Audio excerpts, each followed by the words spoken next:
Africa ka what using it?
We'll have to wait before the moderator begins to all of us. Starting with you, I think I can run.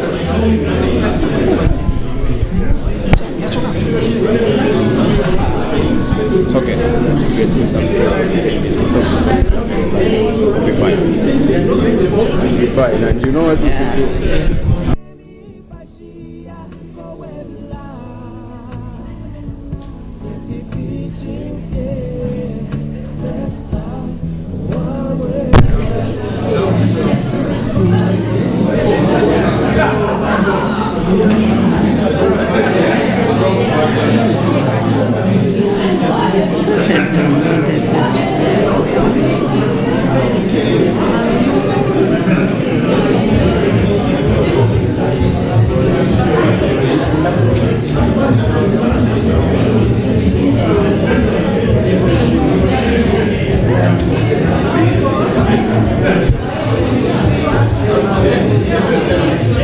Zambia.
Good afternoon. People, good afternoon. Good afternoon. Thank you very much. I can still see rebellious people don't want to listen to me.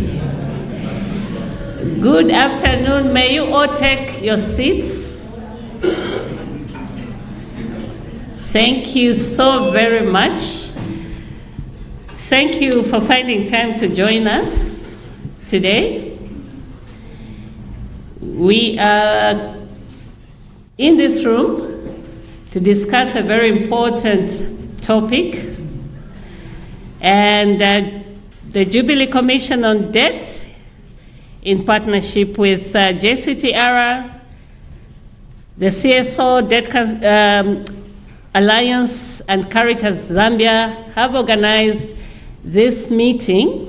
It is a very short but intense meeting for 2.5 hours, bringing us together for the core purpose of, first and foremost, to be informed about the findings of a very critical research that has been undertaken by the Commission on Debt.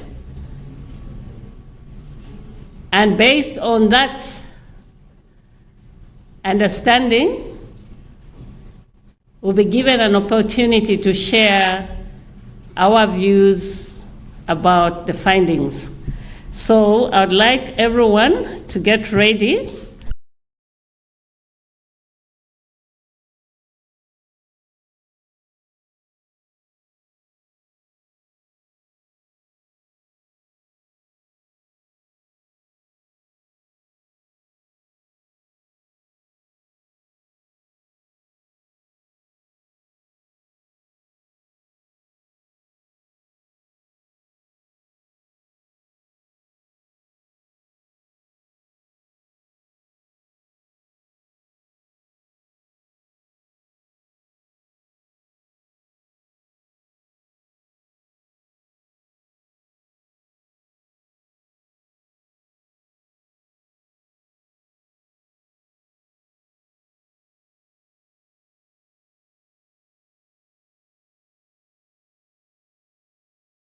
Hey there, looking for something cool to show your love for Lumen TV?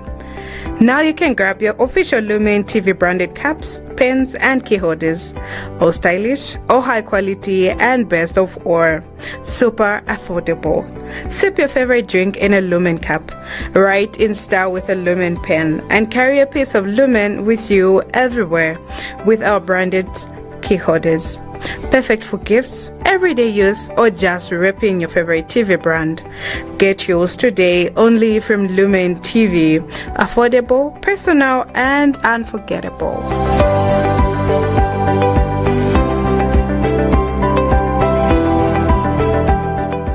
So for today, what brings us here is to get a good understanding of the findings of the recent research that the Commission undertook on debt. This is how our program will go. I hope we are all ready.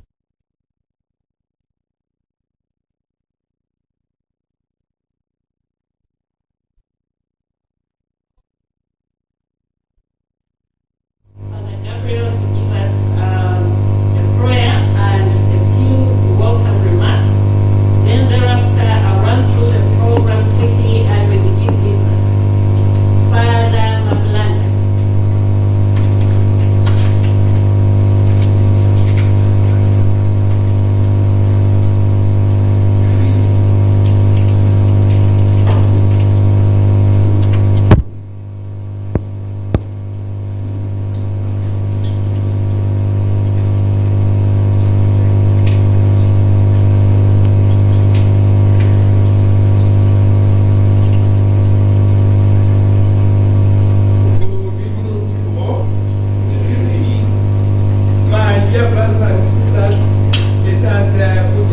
In the presence of the Lord, we realize that the Lord is always with us whenever we come together, and especially if we are dealing with issues that affect our lives. Let us pray. Heavenly Father, we want to thank you, first of all, for who you are and for the things that you do for us. Today we are gathered here, Lord, together to discuss an issue that affects us. As you said, where 2 or 3 are gathered in my name, there I am among them. We know you are with us here where we are. Lord, you are interested in the well-being of your people. You were always interested in the people of Israel, and you accompanied them all the way to the promised land. And there, where they lived, you taught them to live with one another well. And on the way to their promised land, you taught them to take care of other people. And so, Lord, having debt is a problem that everyone can have. Nations can have debts, and individuals can have debts. Those countries that are poor, Lord, are overburdened by debt. And we are coming here to talk about this debt, and indeed to talk about the cancellation of this debt. Lord, to do this, we ask you to send your Spirit upon each and every one of us, that what we discuss will result in the cancellation of the debt of Zambia and of the debt of any country that is afflicted by this. Lord, be with us and inspire our guests who are going to speak to us, and inspire all who ask questions or who provide some answers to what we are going to discuss. We ask all this through Christ our Lord. Amen. Amen. Thank you. Thank you. And I go on to say a few words, my dear brothers and sisters. As I was introduced, I'm Father Gabriel Maplanga. I am Director for Caritas Zambia. Let me welcome you all to this meeting organized by JCTR, Civil Society Organization, Debt Alliance, and Caritas Zambia. And on behalf of these organizations, I would like to welcome you all to this important meeting. Jubilee Commission Report Dissemination. And I don't want to bore you at all, but let me just give you a bit of background about Jubilee, debt cancellation, and why we are doing this.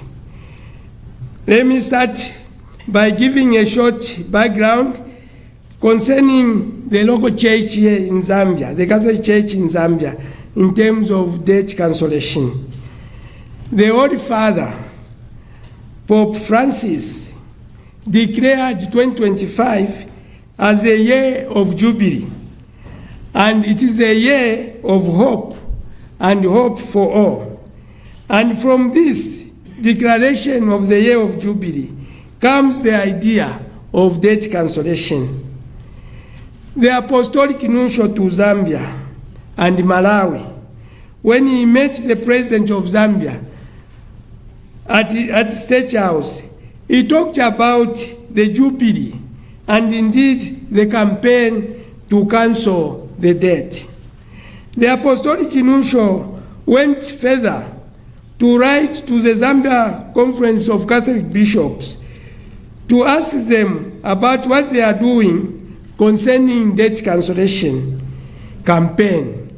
And so the bishops of Zambia, after listening to the Nuncio, launched the debt cancellation campaign here in Zambia at the end of January 2025. Caritas Zambia, JCTR, and the Jesuit Center for Justice and Peace in Africa, based in Nairobi, organized a function which ended into the launch of debt cancellation. And the roadmap was given, which outlined a number of things. But let me just talk of one or two. The first thing on the roadmap was stakeholder engagements. And this is reaching out to all so that they know about debt cancellation. And the first stakeholder on our list was government. We know the government is also doing its own thing in terms of restructuring. And we are going further in terms of cancellation. And then the other stakeholder are church organizations and other religious organizations. We reach out to them. And the other is civil society organizations. And we don't forget media, and indeed everyone who is affected. Some of the activities that are planned or were planned as part of roadmap concerns awareness raising, that everyone should be aware of what is happening in terms of debt and how debt affects people negatively. And after awareness raising, we said we should keep on doing some other activities like holding conferences and reaching out to all, and all the things that we need to do in order to make sure that the idea of that debt cancellation comes to fruition.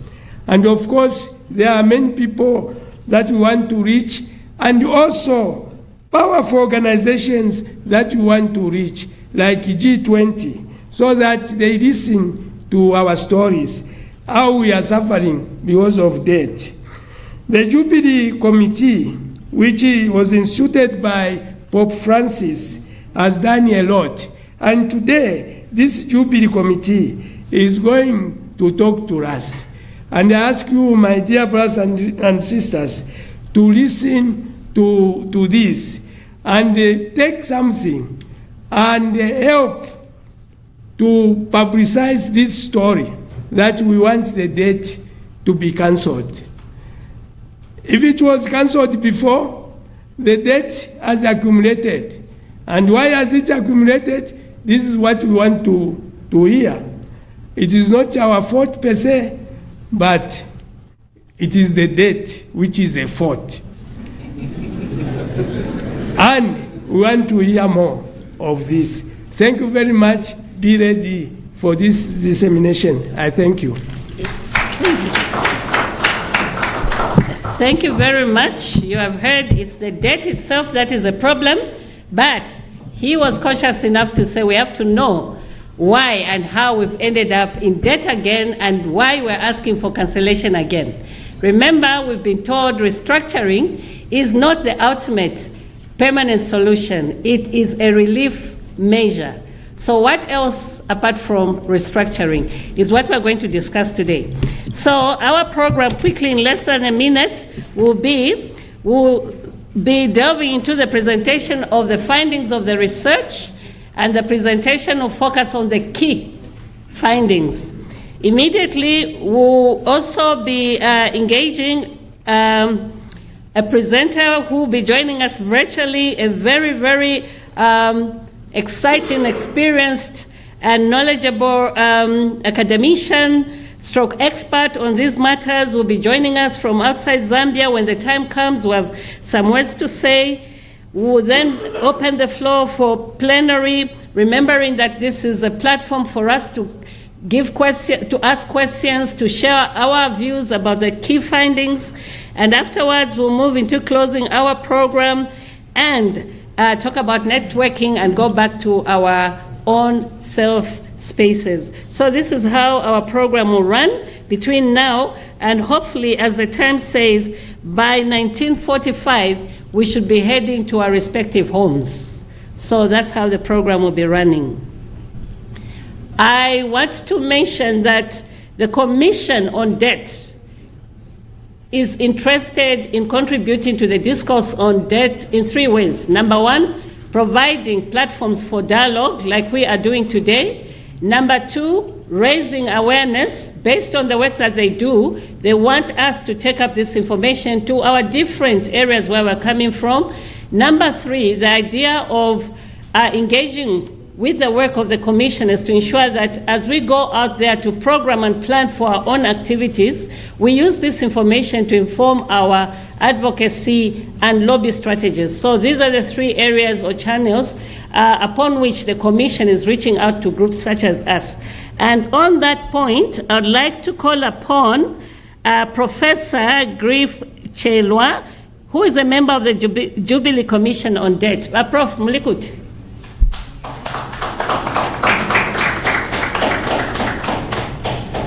Thank you. We have seen the Prof. Good. Okay. Prof, according to the paper in front of me, Professor has 30 minutes to talk. That's more than sufficient. I like such. Thank you. I did think that Father Daniel was supposed to say a few words before this. Okay. Yeah, this is him here. So I think before me, Father Daniel. Oh, Yes, definitely. yeah, that's true. Yeah. Father Daniel, Doc, why did I do this? Hold me accountable. I got carried away with Father Maplanga. Sorry, Doc. Okay. I can see.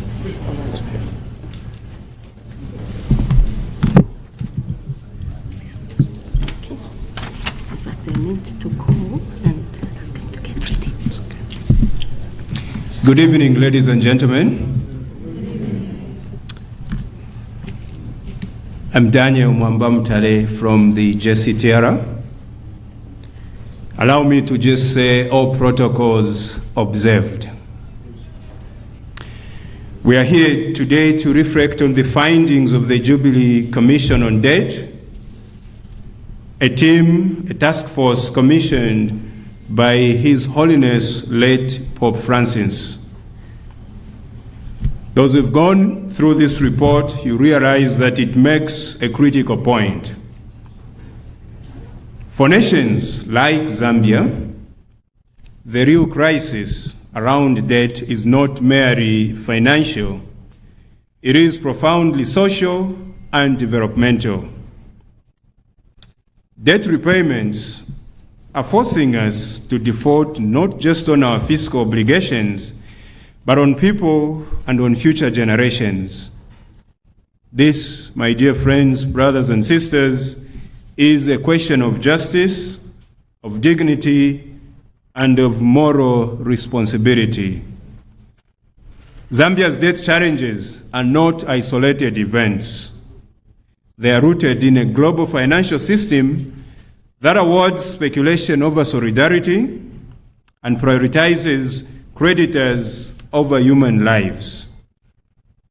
We are left grappling with unsustainable obligations in a system that I should say we didn't design. A system that too often ignores the dignity of people it impacts the most. Now, to grasp the scale of this challenge for Zambia, let's look briefly at some numbers. By the end of 2024, our external public debt was pegged at slightly above 21 billion United States dollars. Now, this includes roughly 1.35 billion in new foreign currency disbursements from multilateral institutions. Our debt service to revenue ratio is projected to breach its sustainability threshold this year in 2025, reaching around 14.7%. We acknowledge the efforts that have been made on debt restructuring, and while we acknowledge these efforts, with agreements in principle covering over 91% of creditors, we cannot overlook the protracted nature of this process or the impact it continues to have on the poor and marginalized. As you may already know, Zambia has proceeded with an application for the extension of the Extended Credit Facility Program, ECF. we urge the government to undertake a comprehensive and transparent evaluation of the extended credit facility program, particularly its conditionalities. This evaluation must not be confined to abstract macroeconomic data, important as it is. It must go beyond that to reflect the lived realities of ordinary Zambians, their struggles, their sacrifices, and their hopes. Our commitment to the poor and marginalized demands that we build a truly homegrown program, one that puts people first. Our debt decisions need not only be economic, they are moral choices. And that means debt must be approached as a justice issue. As the Jubilee Commission recommends, we need principled reforms, shared responsibility between debtors and creditors, just and timely debt resolution mechanisms, and long-term people-centered investments. As Pope Francis of happy memory reminded us, quote and unquote, the human person must take its rightful place at the heart of our social and economic policies. Economics and finances ought to become the expression of care and concern that refuses to sacrifice human dignity to the idols of finance, that does not give rise to inequality, and that uses financial resources not to dominate but to serve. Let this session, today's session, not only inform our minds, but renew our commitment to solidarity. Let us speak with one voice to demand the kind of systemic reforms that will prevent future crises and ensure that Zambia's future is not mortgaged by debt, but safeguarded through justice, compassion, and respect for human dignity. Thank you to you, Professor Grieve-Chelwa, and many thanks to Professor Joseph Stiglitz, who will join us virtually, for your valuable contributions to the work of the Jubilee Commission, and to everybody that you worked with in that commission. I wish to recognize the partnership of Caritas Zambia in hosting this event and that of the CSO Debt Alliance. To you, we say thank you. May this discussion inspire us not just to talk, but to act with purpose and in solidarity with all those who are most affected. Thank you.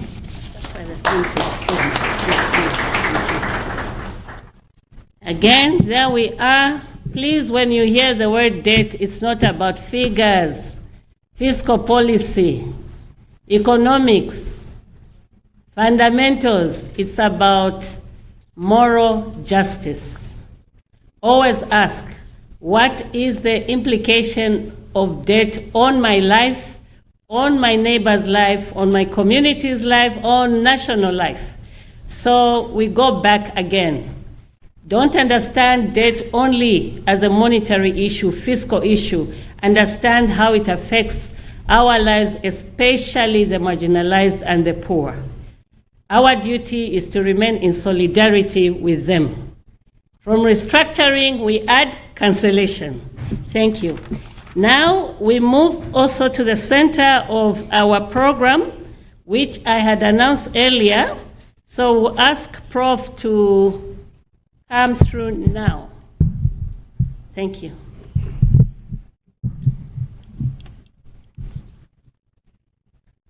Thank you so much.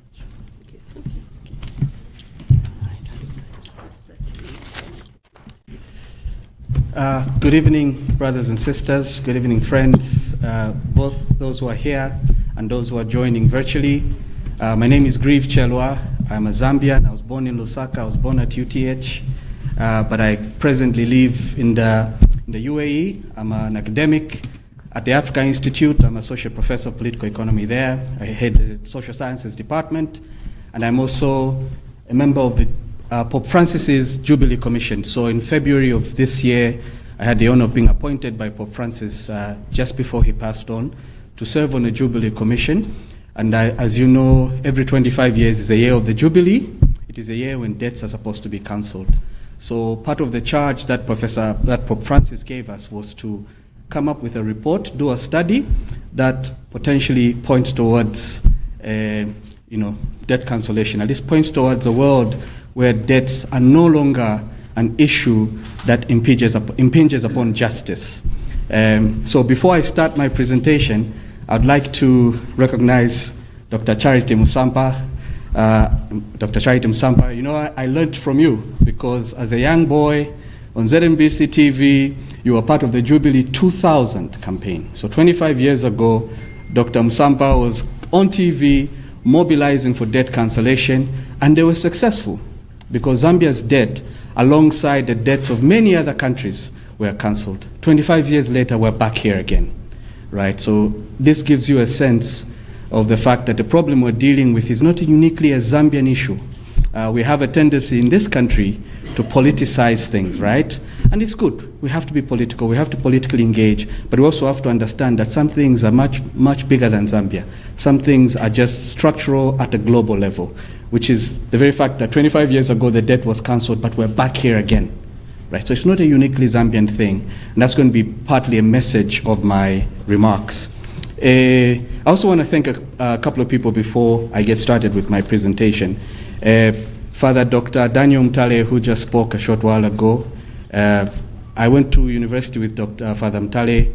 He was my intake mate at the University of Zambia. We studied economics together, and it's so wonderful to connect almost 20 years to the day since we graduated. And he's heading the Jesuit Center for Theological Reflection, which is an amazing, amazing institution in the political and economic and justice life of Zambia. If you grew up in the 90s like we did with Father Pete Henriot, JCTR was a force of nature, right? And I'm very glad that JCTR is in the capable hands of Father Dr. Daniel Mtale. I also want to thank Father Gabriel Mapulanga for that wonderful prayer at the beginning, and charge and the message that you delivered. Thank you so much, Father Mapulanga. I also want to thank the most eminent Professor Joseph Stiglitz, who I take it is joining online from New York City. Would have loved to have him here in Lusaka. Prof. Stiglitz, if you can hear this, thanks for joining. We're all your students, right? We've all read Professor Joseph Stiglitz. He's very eminent. His 1999 book, Globalization and Its Discontents, is classic material. It's a kind of book that radicalized me because Prof. Stiglitz was chief economist at the World Bank, and then he left the World Bank to write that book. It's an expose of what goes on inside the World Bank. We kind of knew what goes on inside the World Bank. We were living the negative effects of the World Bank, but he wrote that book and radicalized me really. And thank you so much, Prof. Stiglitz. Prof. Stiglitz is also the chair of the Jubilee Commission, and he has ably led us as we've produced this report. I want to thank, obviously, JCTR, all the wonderful folks who work with Father Mtale for putting this together, the CSO Debt Alliance for the wonderful work that you're doing in telling the Zambia debt story, and Caritas Zambia for the wonderful work that you're doing in debt as well as in other issues. I also want to thank a good friend of mine who helped me put this presentation together. I work with him, I think with him, Mr. Ntazana Kaulule, who's up front there. So let's get started, and I'd like to apologize in advance that it will be death by PowerPoint because it is a lot of graphs, but I think you can't tell this story without graphs. I think it's very important to tell this story with graphs. If I didn't do graphs, we'll be here for hours. So it will have a lot of graphs, and I beg your pardon in advance if we can start.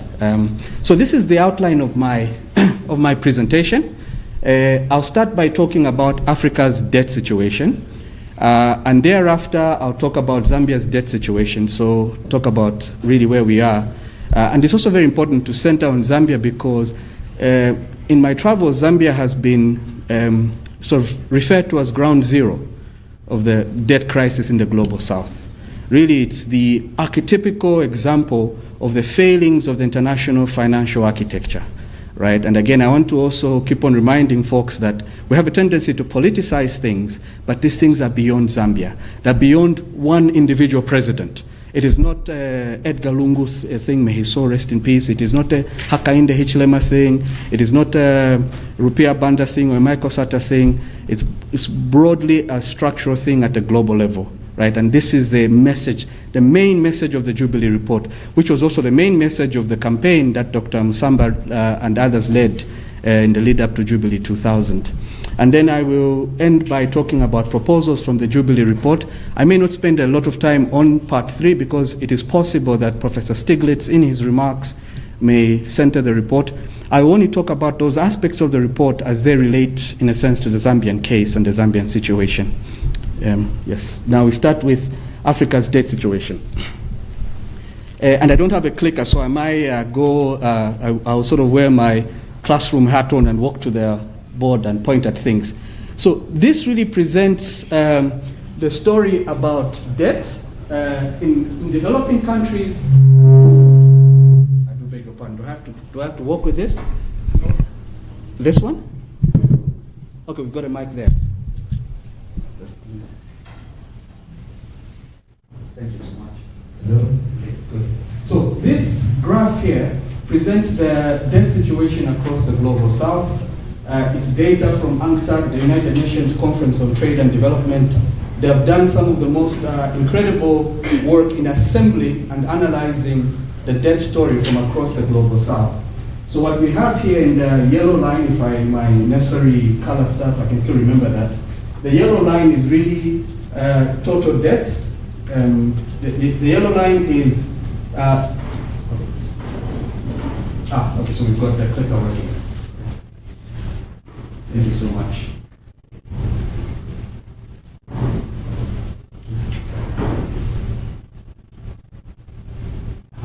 So the yellow line here would be the total public debt in developing countries as a whole, and you see that it's skyrocketed, right? It skyrocketed and got into about 26. I think this is 26 trillion. It's going to 26 trillion by 2022. And then this is the African story as well. Obviously, it's dwarfed by this picture at the top here. But once you zero in on Africa, you find that Africa has had some incredible increases in total public debt. This just now zeroing in on Africa as a whole. And this is total public debt. So this is domestic as well as external debt. In my presentation and in the work of the Jubilee Commission, we are laser focused on external debt, because it's the one that's problematic in the sense that it's reckoned in US dollars, it's reckoned in euros or whatever, it's reckoned in a currency that you cannot issue. So therefore it becomes a whole lot more problematic to deal with. Domestic debt, which is in Kwacha, is problematic, but you can deal with it one way or the other.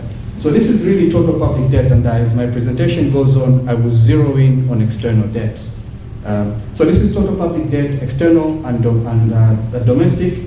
So Egypt is really leading the way, $421 billion, domestic and external. South Africa, $288 billion.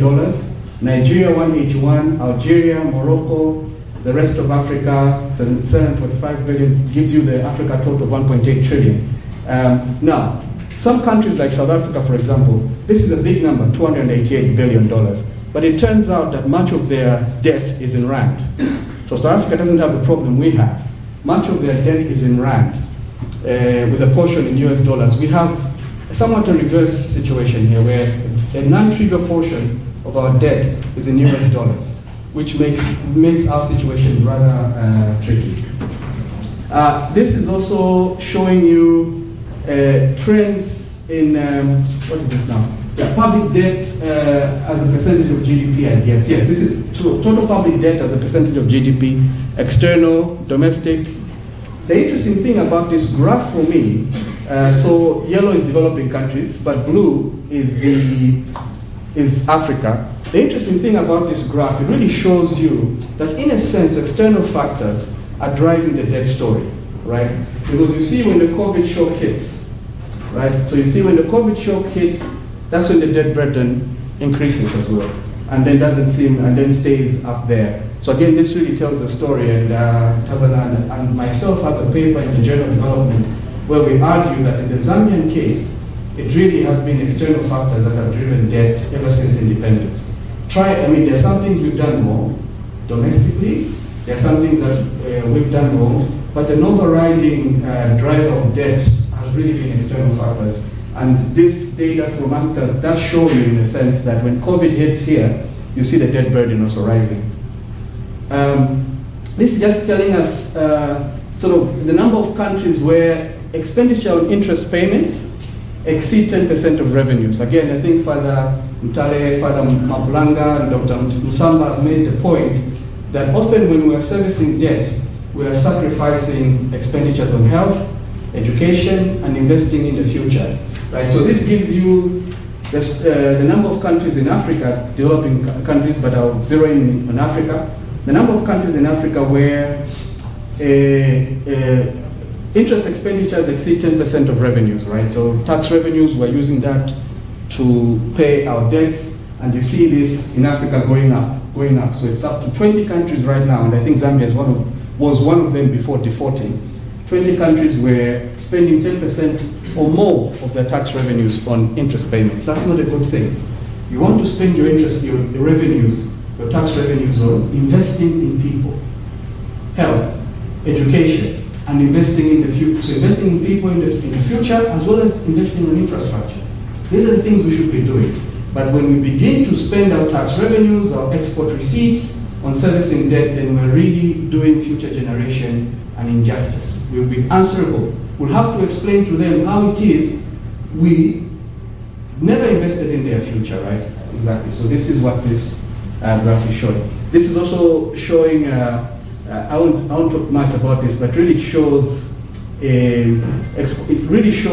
the median level of external public debt to export receipts. And why is this measure important? Why is it important to think about the level of external public debt related to export receipts? Because how do we pay back the debt?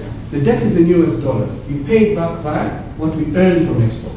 The only way we can get US dollars is to export stuff. Sometimes we get inflows of grants and so on and so forth, but the major driver of export receipts in this country, 70% of our export receipts comes from copper. Right? So we want to figure out, in a sense, what's the stock of external debt versus export receipts. And I hope somebody will tell me when I have 10 minutes remaining. Okay, go ahead. Okay. All right.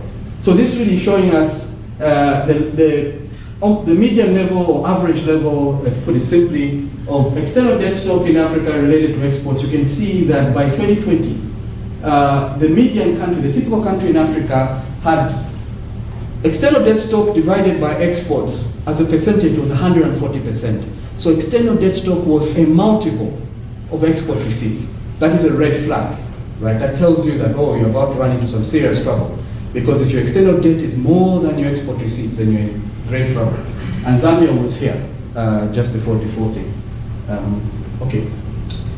This is again Africa's story. It's telling us what has changed. So what we do is we look at 3 investments into the future. We look at education, health, investments. So investments are like roads, power stations, etc., etc. And then we compare it with what has happened to changes in interest payments. So we look at 2 periods. Between 2010 and 2021, what was the percentage change in expenditure on debt service versus expenditure on education, health, investments in Africa? What you see here is that between 2010 and 2021, the percentage increase in expenditure on interest, on debt service, went up by 132% in Africa. In the same period, the expenditure on education went down by 3%. Expenditure in health, the blue bars are Africa, the yellow ones are the rest of the developing countries, zeroing in Africa. Expenditure on health went up by only 6%, whilst expenditure on interest went up by 132%, and expenditure on investments only went up by 7%. So debt really is killing our future. That's the message, right? This is an injustice. There is no reason why poor countries should be doing this kind of expenditure profile. We will remain poor forever. And that is why the title of the report was, or the commission was given the task about thinking about debt and development, the debt and development crisis. Because really here, we are bankrupting our future. If this continues, we're in trouble. We shall bequeath to our children a worse Zambia, a worse Africa than it is now. And this just tells you places in Africa where interest payments outweigh development spending. So development spending is health, education, investments, as I just described.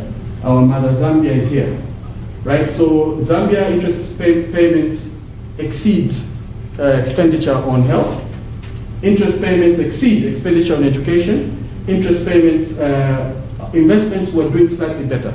But it really tells you that we're really in trouble. And the rest of the flags there are countries in Africa. I'll talk about this before I go to the Zambia debt situation. This just really gives you the creditor changes in the creditor profile in terms of external debt between 2010 and 2021, which complicated attempts to resolve this debt quickly. And I'll tell you now in the Zambian case, as you all know, it took very long to get to some level of restructuring. Even though I'll argue shortly that that wasn't entirely satisfactory. We did get some restructuring, but we could have done some more. So, in 2010, this was the creditor profile, right? Private creditors, bilateral creditors, multilateral creditors. But then there was, by 2021, the private creditors had become a bigger chunk of our creditor profile, which complicated our ability to negotiate the debt. When Dr. Msamba was campaigning in the run-up to Jubilee 2000, the big culprits there were just bilateral creditors, governments, as well as multilateral entities, World Bank, IMF, African Development Bank, and so on and so forth. It was slightly easier to negotiate with them and to ask them to cancel a debt, because you can appeal to countries, you know. But then private creditors are problematic. They're distressed across the world, and often they care about one thing, the P-word profit, right? So this is what complicated. That just tells you that the landscape of external debt has changed from the Jubilee 2000 moment, and this complicated our attempts at resolving debt. Okay, let's zero in on the Zambian debt situation. This is a familiar figure that everybody is familiar with. In 2000, our debt stock is about $4 billion external. This is just external. Dr. Msamba and her comrades campaign vigorously, and then we get debt cancellation. So the debt goes down, it stays down for a while. Then by 2012, somewhere there, we begin to issue Euro bonds, and the rest is history. The debt stock rises very sharply. This is by over 1,000% in just 9 years. A recipe for disaster. This also tells you what happened to external debt service. So this is the stock, the quantum of the debt. This is the interest expenditure on the debt. So as the debt rises, expenditure on interest also rises from about $200 million per annum in 2011 to, in 2019, $1 billion. We spent $1 billion. Think about that.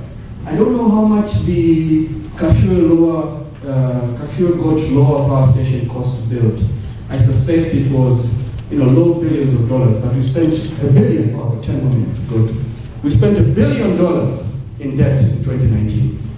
Okay, so this gives you external debt stock as a percentage of exports, and I told you that this is an important measure, very high, debt is cancelled, and then it trends up to about 200% before we defaulted.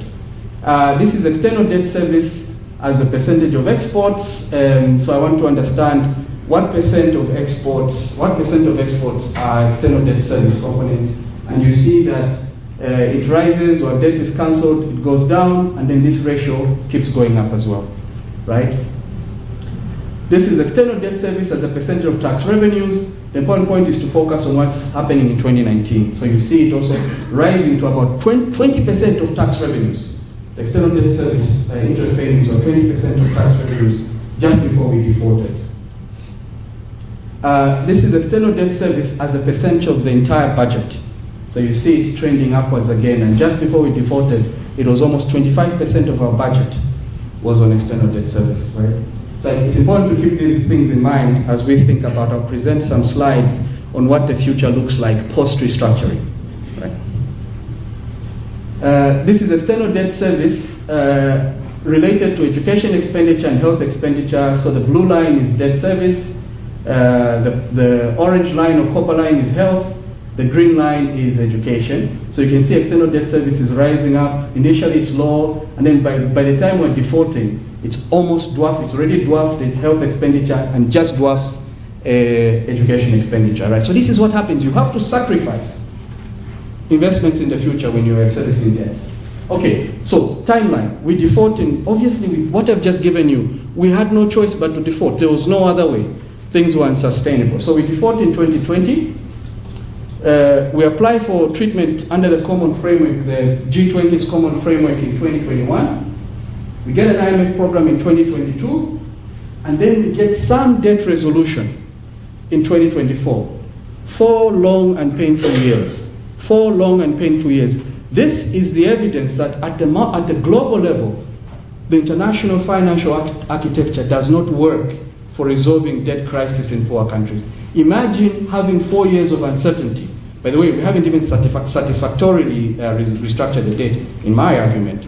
Imagine the uncertainty that comes with having a debt thing hanging over our heads for 4 years. So it's no wonder that cost of living, the welfare things have gone up because we have had to deal with this thing for 4 years. In the US, when Silicon Valley Bank, remember Silicon Valley Bank, I think they were owing like $180 billion. Over a weekend, the thing was resolved. Right? The US Fed intervened and the debt was resolved. Right? But in our case, we waited how many years? 4 years. This is crazy. This is unjust. This is immoral. That's the argument of our report. Okay, so what has happened to debt service over the last 4 years? So when we defaulted in 2020, clearly we stopped paying, right? So we're just paying a little bit of debt. But then after restructuring, some restructuring in 2024, I was looking at Secretary of the Treasury, Kurukosa's statement a couple of days ago, I think. He said, we've only restructured 49% of our debt, even though 91% of our creditors have agreed in principle, but we've only restructured half. So there's another half that we haven't restructured. Right? Again, this is not the fault of the Secretary to the Treasury. It's not the fault of President Hakainde Hichilema. It's not the fault of, it is the global system. And that's the message of our report. It's very important to keep that in mind. Even if we put today Father Dr. Daniel Mutale, an eminent priest and an eminent human being, a wonderful human being, we make him president. If we don't resolve the global structure of things, we will be back here again in 25 years' time. We'll have a Jubilee 2050 commission. This has got to stop, right? Okay, so after we restructure, so interest payments go down, and then they begin to go up after restructuring, right? So as by 2024, last year, we spent about almost $600 million on debt servicing. These are the projections. So last year we spent in 2024 we spent $600 million on debt servicing, but the Ministry of Finance, these are the Ministry of Finance's numbers, not my numbers, their numbers. They project that debt service expenditure will double between 2024 and 2025, and then go all the way to $1 billion and marginally decline. Now remember, on the eve of our default, service expenditure was how much? $1 billion. They're telling us this year with $1 billion, $1 billion next year, $1 billion the year after that. It's your guess. We're going to default. There's just no other way. At some point there will be default. This is unsustainable. These are their projections. And by the way, these are their projections based on half restructuring. So I wonder when we restructure the other half, what this profile will look like. I don't think anybody can look at this graph and say this is a successful restructure. Right? And again, it's not the fault of the president, just the global structure. Okay, so let me go on. So we defaulted there. So yeah, we defaulted there. The guess is as good as mine. What will happen? This is debt service as a percentage of exports. When we defaulted, debt service as a percentage of export was around 8%. It went down, and then it's beginning to go up again, right? And if this projection is true, this will certainly keep going up. This is debt service as a percentage of the budget. Again, it is U-shaped, right?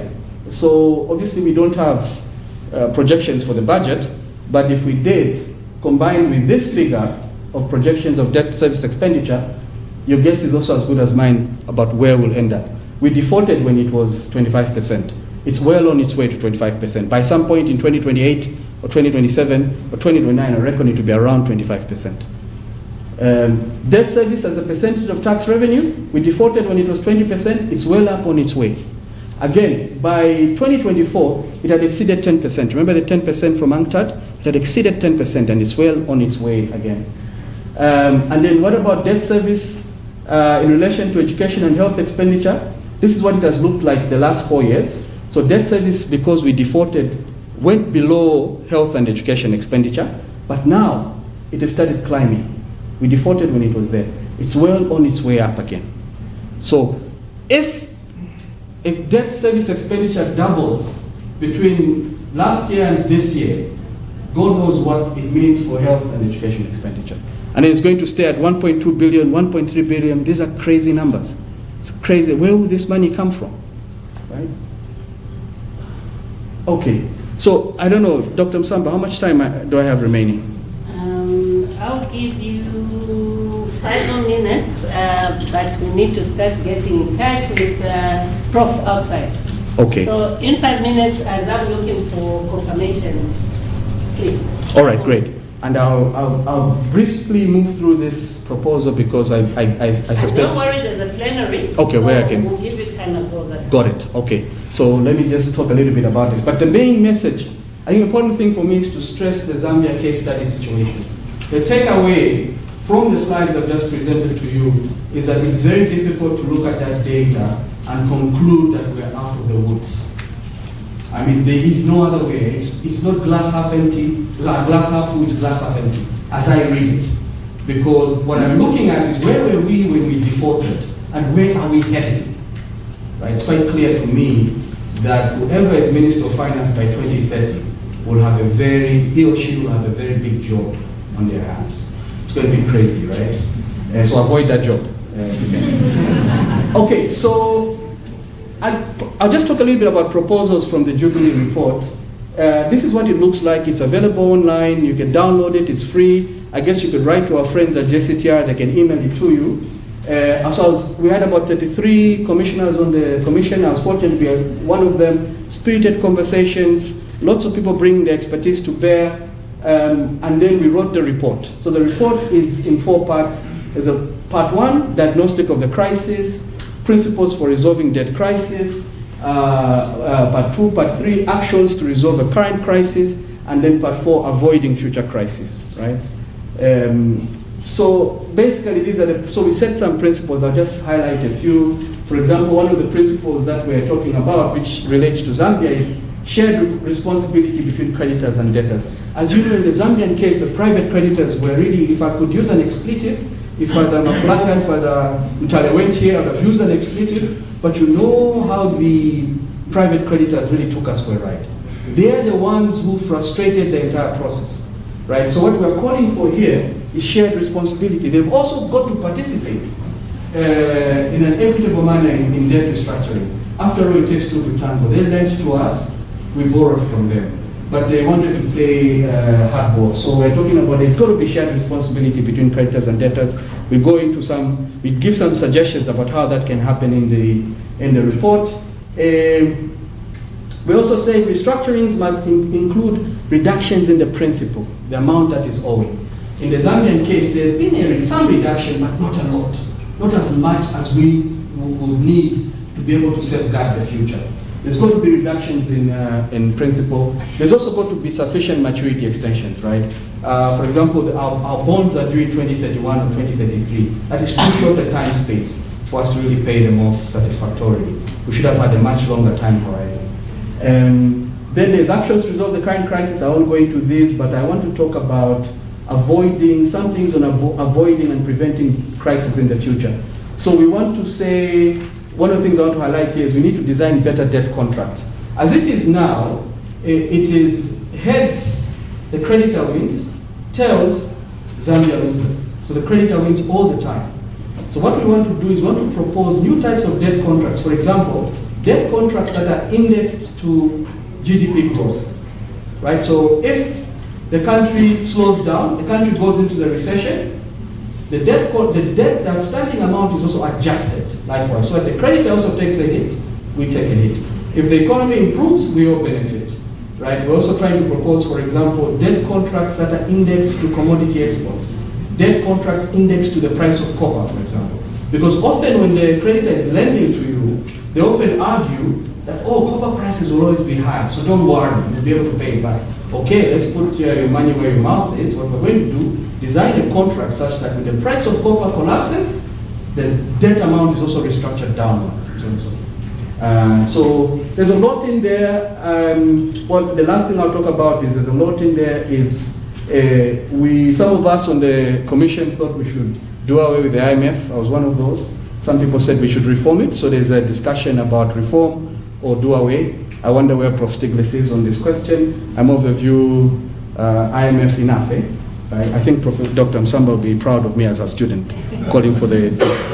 Okay, and then the last thing is also multilateral tax cooperation. One of the reasons why we borrow is that these multinational corporations that operate in Africa don't pay their taxes. There's a Stop the Bleeding campaign at the back of their poster. These companies that are running our copper mines are evading taxes and avoiding taxes, right? You know, copper exports are about 70%, I said, of our export receipts, right? Around about $7 billion, $6 billion per annum we export in copper. I challenge you, and I say this almost breaking down, I challenge you to go to Northwestern province, which has now become the copper belt because the majority of our copper comes from Northwestern province. I challenge you to go there and tell me that this is the place where $5 billion worth of copper is coming out. So what's going on? Right, so what we're trying to also recommend in our report is we need multilateral tax cooperation. We need to cooperate at a global level so that powerful companies are not avoiding or evading taxes. Because if we can collect this money, perhaps we may not need to borrow after all. Thank you so much for your attention. I'm sorry I went overboard, but I will take questions here. You won't believe I've only used 4 minutes. I'll give you more minutes. All right, no worries. Thank you. So thank you very much. I think that was a very good, crisp presentation of the findings. It's very difficult to forget the major findings of this study. We will still revisit Prof when it comes to plenary. So please, at the back of your mind, start keeping some real high points that I would have blocked you from saying now. Huh? I'll give you another chance. So far, so good? You all look very sad. Yes, it's a sad story.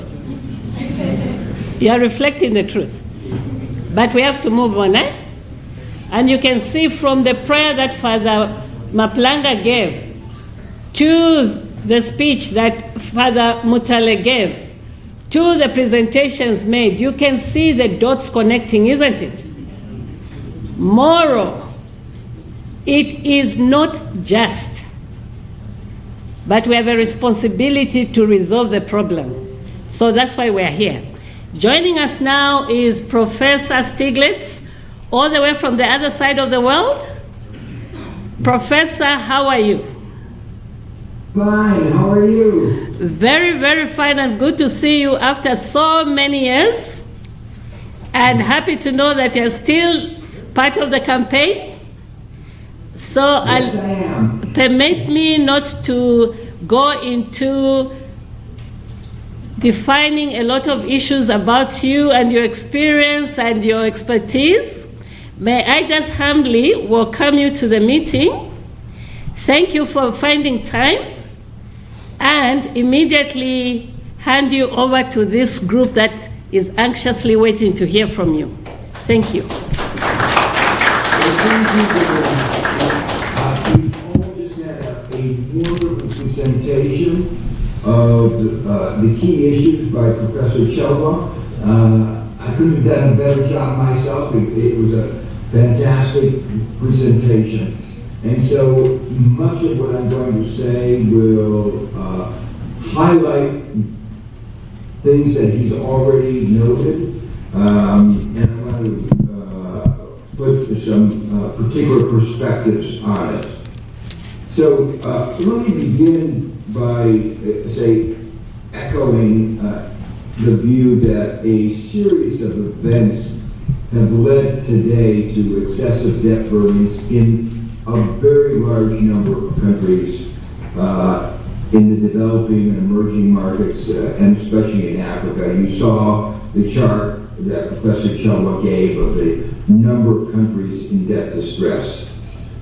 These events can go back more than 5 years to the pandemic, where GDP went down, global trade went down, countries had to spend additional money for health at the same time that their tax revenues plummeted.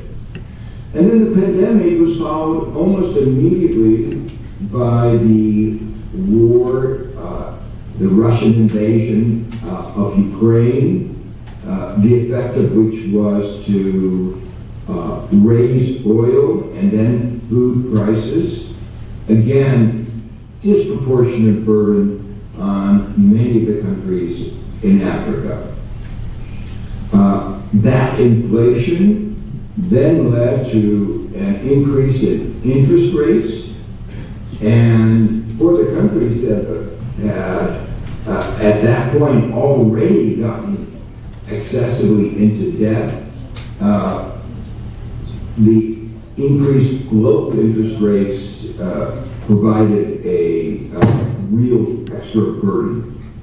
But remember, when the Federal Reserve in the United States or the European Central Bank raises their interest rates by 1 or 2 or 3%, typically interest rates in Africa go up much more.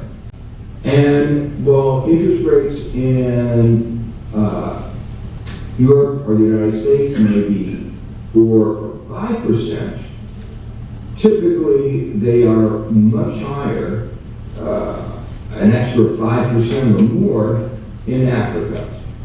So that means that the increase from near 0 to 5% in advanced countries has meant an increase of interest rates to levels often in excess of 10% in Africa. Kenya had to borrow at an interest rate of some 12%. And then the high interest rates, combined with the other factors I described, led to a slowing of global growth. And that global growth meant it was harder for Africa to export, and often commodity prices became weaker. And then finally, now here I have to apologize in a way, the United States elected Donald Trump as its president, and he began an attack on the global economic order, imposing huge tariffs on many countries that just went in, some of which just went into force in the last day or so. All of this has created high levels of uncertainty. So the picture that I want to paint is that a series of external events outside of Africa have led to an enormous increase in the debt burden in African countries. As Professor Chelwa emphasized, these are forces outside of what was going on in Africa. But they had a disproportionate effect in Africa. One of the reasons they have a disproportionate effect, Professor Chelwa emphasized, was that in Africa, the countries have to borrow in foreign exchange, in dollars. And that means very sensitive to exchange rates, and all the factors I delineated have led to exchange rate volatility. At the same time, I do want to say there is a joint responsibility of the creditor and the debtor. Many countries would have faced a crisis even in the absence of the events. There were some countries that had undertaken excessive debt. But these external events meant that even the best managed country now faces problems. I I should say that in my judgment, the creditors bear a disproportionate burden of responsibility because the creditors are those who are supposedly experts in managing risk. The creditors lend country after country, they've seen the experiences, whereas the borrowers, and particularly the political leaders in the countries that are borrowing, typically are not experts in finance, and they rely in part, in large measure, on the judgments of the creditors of what is a responsible amount of debt and how best to manage that debt. And that's why I've consistently said that more of the responsibility for the failure should be put on the creditors. Not surprisingly, the advanced countries want to put the burden of responsibility on the debtor that they borrow too much. But these are voluntary decisions, and whenever a country borrows too much, one can also say somebody's lent too much. And what I've emphasized here is that the main responsibility, or a disproportionate share of responsibility, should lie with the creditors. As Professor Chilwa also emphasized, this is a development crisis as much as, or more than, a debt crisis. The reason I say that is, this is not like there's going to be a crisis in the global financial market. There were articles written in like the Financial Times that say, the debt crisis has been overemphasized. It's absolutely wrong. The fact is, it is a crisis, but it is a crisis that's showing up not so much in the collapse of global financial markets like the 2008 financial crisis, but really it will show up in terms of development. The numbers that you've seen and the amounts that are being spent to service the debt mean that countries in Africa cannot spend the money they need for health, for education, for infrastructure. This means that Africa's development prospects and the prospects of the future well-being of the people of Africa are being impaired. But it's also the entire world is affected. Pope Francis recognized the key role of climate change and that we have a moral responsibility to protect the earth on which we live. And we're not doing that adequately. Climate change is putting our planet at risk. But the investments that are needed to mitigate climate change, to address and adapt to climate change, won't be possible if countries in Africa have to spend as much of their spending in servicing their external debt. The church is once again taking the lead in addressing these sets of issues, just as it did a quarter century ago in the Jubilee movement of the year 2000. Globally, I see a moral crisis. And it's a moral crisis where there's a lack of leadership at the global level. Pope Francis championed social justice, and now I believe Pope Leo will take up the same mantle. Pope Francis also recognized that our task today is greater than it was 25 years ago. Then the focus was on reducing the debt burden. Now, what Pope Francis called for, and it will resonate today with the current Pope, I believe, is how to make sure it won't happen again. And the graph that Professor Chelwa has shown is very worrisome for the case of Zambia. That it's just had a debt restructuring, but we see the numbers of the debt burden rising, and one is on the way to another debt crisis for Zambia. This is a pattern that we've seen over and over again. With my colleague here at Columbia, Martin Guzman, we've done a lot of writing on a phenomena that's called too little, too late. That debt restructurings occur too late, and they take too long. But when they do occur, they're too little. And because they're too little, there will be another debt crisis shortly down the line.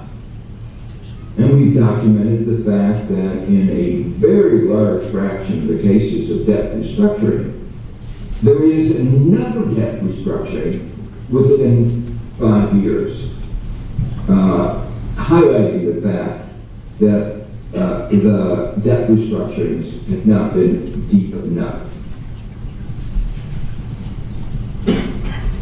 Making the challenge today even greater is the complicated, complex changes in the global financial markets. Again, Professor Chelwa pointed this out, that 25 years ago, the major creditors of developing countries were the international financial institutions, the World Bank, the IMF, the Multilateral Development Banks, the African Development Bank.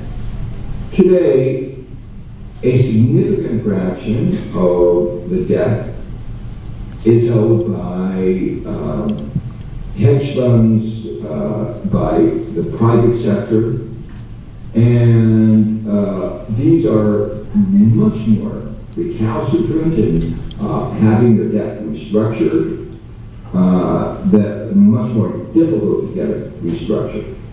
And there are more bilateral players. China has become a major lender. And again, when you have more lenders, the problem is intra-creditor equity. No creditor wants to say, I will restructure my debt so that some other creditor can get more money. They want a fair treatment, what they call comparability of treatment. And that's really hard. And the private sector has been particularly difficult, with an important warning going forward that countries should be very, very averse to borrowing from the private sector, given how difficult it is to restructure that debt. So all the problems that we've seen in the past of too little, too late, and taking too long to engage in debt restructuring, those are, and now 25 years after the last Jubilee, all those problems are much more difficult. So the challenge today, having seen that we did not solve the debt problem 25 years ago. Yes, we got the debt down, but here it is, just 25 years later, and we're facing another major debt problem, is creating a socially just global financial system, one in which we don't have the recurrence of these debt crises over and over again. I want to describe very briefly some of the elements of the agenda going forward in creating a socially just global financial system, and then I'll try to talk about some of the particular proposals, some of which, again, Professor Chelwa has drawn attention to. One important piece is how to resolve fairly and efficiently situations where there is excessive debt. And let me emphasize, no matter how good your financial system, you're going to wind up in some situations with excessive debt. Every country has a bankruptcy code and a bankruptcy court. You need a court to adjudicate fair treatment of different creditors, fair treatment of workers, and yet, internationally, we don't have such a system, even though the resolution of debt problems is more complex and equity issues are more difficult. So, an important piece is to try to create a system, some way of resolving these debt issues better than our current system, which is basically based on power. The private creditors try to use what power they have to instill fear in the debtors that if they don't go along, the crisis will go on longer and longer. So it's basically a system not based on justice or based on morality. It's based on power. And we need to have one based more on ethical principles. The second basic issue that we need to address is how do we provide funds to developing countries in ways that do not leave them over indebted. There are several pieces of this important part of the agenda. Some of the discussion, particularly in the recent meeting in Seville, Spain, on finance for development, discussed how to get more finance for development. The issue here is, in part, an issue of quality versus quantity of finance. There are two issues of equality. Too much of the lending that has gone to many developing countries has not been productive. There are some cases where it was really just money going for corrupt purposes. The money that is lent for productive purposes yields returns that are more than sufficient to pay the interest. But in too many cases, money went for consumption or as I said, corruption, didn't actually lead to the productive investments that would allow the country to pay back the loans. So it's not that there is too much money, or the real question is it's not enough money of the right kind going to the countries. Another aspect of the deficiency in the global architecture of finance is that the funds going to developing countries are pro-cyclical. What does that mean? It means that when things are good, money flows in when countries need them the least. But when things go badly and when the countries need the money the most, money leaves the country. If you were designing a global financial architecture, you would have money going from the rich countries to the poor countries in their times of need. And you would have the rich countries bear the risk of cyclical fluctuations because they are in the best position to bear the risk. They're richer, they have the ability to bear risk much easier than poor countries. But if you look at the global architecture, it works in just the opposite way.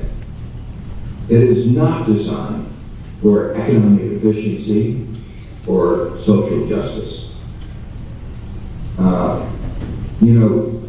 I've always been amused at how people in the global financial markets talk so proudly about the efficiency of global financial markets.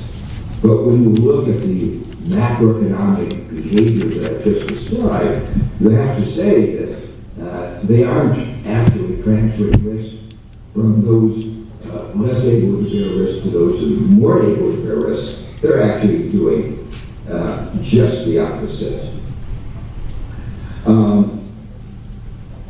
The fourth thing I would emphasize, and Professor Cho emphasized this, illustrated that very effectively, was that the existing structures for debt workups just aren't working. The common framework that the IMF was so proud of just isn't working. It's taking years and years to do that restructuring, and with enormous costs to developing countries. That, as he emphasized, debt restructuring should happen very quickly so you can get on, and yet it's taking years and years. Those in the international community, the IMF, when we had our discussions, were very proud that this was better than what existed before. That may be, but what existed before was really terrible, and this was hardly any improvement. We asked the question in our commission, why did it not work? And the answer is actually not hard to understand. The common framework, as it was called, did not change anybody's incentives.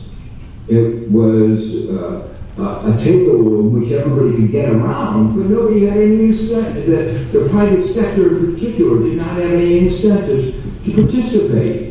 And as I said before, when we have so many different creditors, none of them will give in unless all of them give in. You have to have a comparability of treatment. And it didn't provide even a discussion of what that would mean, let alone how to bring it back about. In my mind, comparability of treatment would require the private sector to take a bigger haircut than the government, than the public sector, than the development banks, and the bilateral donors, for the obvious reason.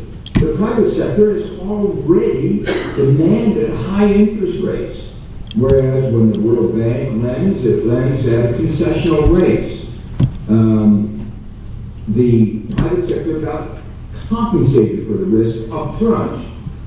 The public sector, the development banks, these are concessional loans where the major focus is on how to promote development, not how to extract profits.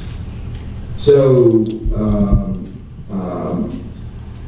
the common framework did nothing, essentially nothing, to address the underlying problems of debt restructuring. It was just a fig leaf for the failure of the global financial architecture. So this is, in our mind, one of the critical feelings that has to be addressed. Well, what I was trying to do is outline some of the key failings in the global financial architecture as it exists. Let me move on in the last few minutes to talk about some of the concrete things that we proposed. We discussed in our report things, small changes and big changes. We discussed in our report things that are going to be easy and things that are going to be hard to do. I'm going to talk about a range of things, some easy, some hard, some small, some big, but all of which I think will make a difference. Let me perhaps begin with a reform that we emphasized and in many ways is viewed as might be viewed as a radical reform, but it's an easy reform. not politically, but to an easy form to articulate. And that is, if you look at what's been going on in the last few years, there's been an IMF and international financial institution, multilateral development bank bailout of the private sector. It's a hidden bailout, but it's going on nonetheless. What is this bailout? Well, if we look at the macroeconomic data, what we see is that today there's almost no money flowing into the developing countries. What is happening is an enormous outflow of money from the developing countries to the private creditors. The private creditors are not giving money, they're taking money from the poor countries. Then the question is, where are the developing countries getting the money? Well, the IMF and the World Bank are pouring money into the developing countries, supposedly for development projects. But for the macroeconomic level, that funds are fungible, and money that's going into the developing countries is turning around and going out, and it's going out to the private creditors. So it's a hidden bailout. One of our recommendations is there should be no hidden bailouts of the private sector. And the benefits of this are not just that the money that is given to the developing countries for development would actually go for development, but the private sector would then take more responsibility for the improvement in the quality of lending. It provides an incentive for better lending. If the private sector knows it's going to be bailed out, even if it makes a bad loan, then it has no incentive to make good loans. And so we've enabled, the IMF and the World Bank have enabled the private sector to engage in bad lending. A second reform that we've already had some progress on is in terms of the interest rates that the IMF charges to developing countries, especially what are called the surcharges, the extra charges that are imposed on the countries that are most in debt for long periods of time. Countries like Ukraine and Egypt. We had a campaign to reduce those surcharges that was successful. It didn't go all the way, it didn't go as far as we wanted, but it was a significant reduction that has given the developing countries billions more every year. A third aspect of our campaign has been to reforms in the creditor countries. There are two countries, New York State, two jurisdictions, New York State and UK, where most of the private sector lending debt is bonds are issued. New York State law has some very bad provisions that we've been working very hard to change. One provision, for instance, is what is called interest rate that's charged on prejudgment interest while you're in this long period of litigation. The interest rates increases at 9%. That 9% interest that's charged on the poorest countries of the world by the richest hedge funds in the world, of course, means that every 7 years what you owe doubles. And if it takes, as in the case of Argentina, 14 years, if you owed $1 in 2000, in 2014, you owe $4. Obviously, this exacerbates the debt problem, but it's worse. It provides an incentive for the lenders, for the creditors, not to make a settlement because they make more interest not settling than they do settling. And there are a whole set of problems of transparency and buying bonds for the explicit purpose of litigation, problems of comparability of treatment and so forth. We're trying to get legislation. We did make it, we've had legislation passed in one of the two houses in New York State, but not succeeded in getting it through so far, but we're going to continue working on that. Just a couple of other issues that I'll mention now that haven't already been mentioned in a fairly comprehensive discussion by Professor Chelwa. One of them is the IMF has the ability to issue a kind of IMF currency called special drawing rights, SDRs. 600 billion of these SDRs were issued in the pandemic, and while the way they're issued is not ideal, it succeeded in giving significant amounts of money to the poorest countries. We've been campaigning to have better ways of recycling the money, better ways of using that money, and most importantly, have an annual issuance of these SDRs. And to have cooperative arrangements, even if the United States vetoes them at the IMF, to have cooperative arrangements among the rest of the world to issue some form of global currency to be used for development and included for green development. And that brings me to a fourth proposal, which is debt for nature swaps, recognizing the importance of protecting our planet, protecting nature, and bringing together two important agendas, the debt agenda and the climate agenda, by these debt for nature swaps. So let me stop there and say that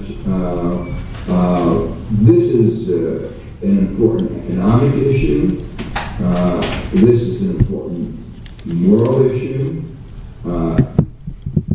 Africa is the continent where that will have the largest increase in population over the coming 50 years. It's imperative that living standards improve in Africa, education, health, infrastructure, and this won't be possible if we don't address the moral crisis that debt provides. And the church, Pope Francis and Pope Leo have provided the moral leadership that is necessary for addressing this issue. This is an economic issue, but it's also a moral issue. And it was only through the church that the Jubilee succeeded in the year 2000, after the year 2000. We need a campaign, a global campaign, to succeed now in 2025. Thank you. Thank you very much, Professor. I think all of us were following your submission very, very keenly, and we have a few minutes to engage. We had presentations from the colleagues that you are working with on this assignment here in this room, including various organizations, specifically speaking about the Debt Alliance and its partners that include JCTR and the rest in this room. So for the next, I believe, about 20 minutes. I don't know how much time you have to be with us. So, okay, thank you so much. So I'll immediately open the floor, and please make sure that you're very brief to allow others to participate as well. If it's a question, go straight to the question. And if it's a view or opinion, make sure no storytelling. We have the time after the meeting, okay? All right. I'll ask that the mics be running around the room, and we're only taking 3 submissions per session. 3 submissions, then we move so that we don't lose track of what we're discussing. The floor is open. Enjoy your freedom of speech. After assembling, the assembling is enjoying association, isn't it? Now we move to speech. Please, the floor is open. Okay, I can see a hand there.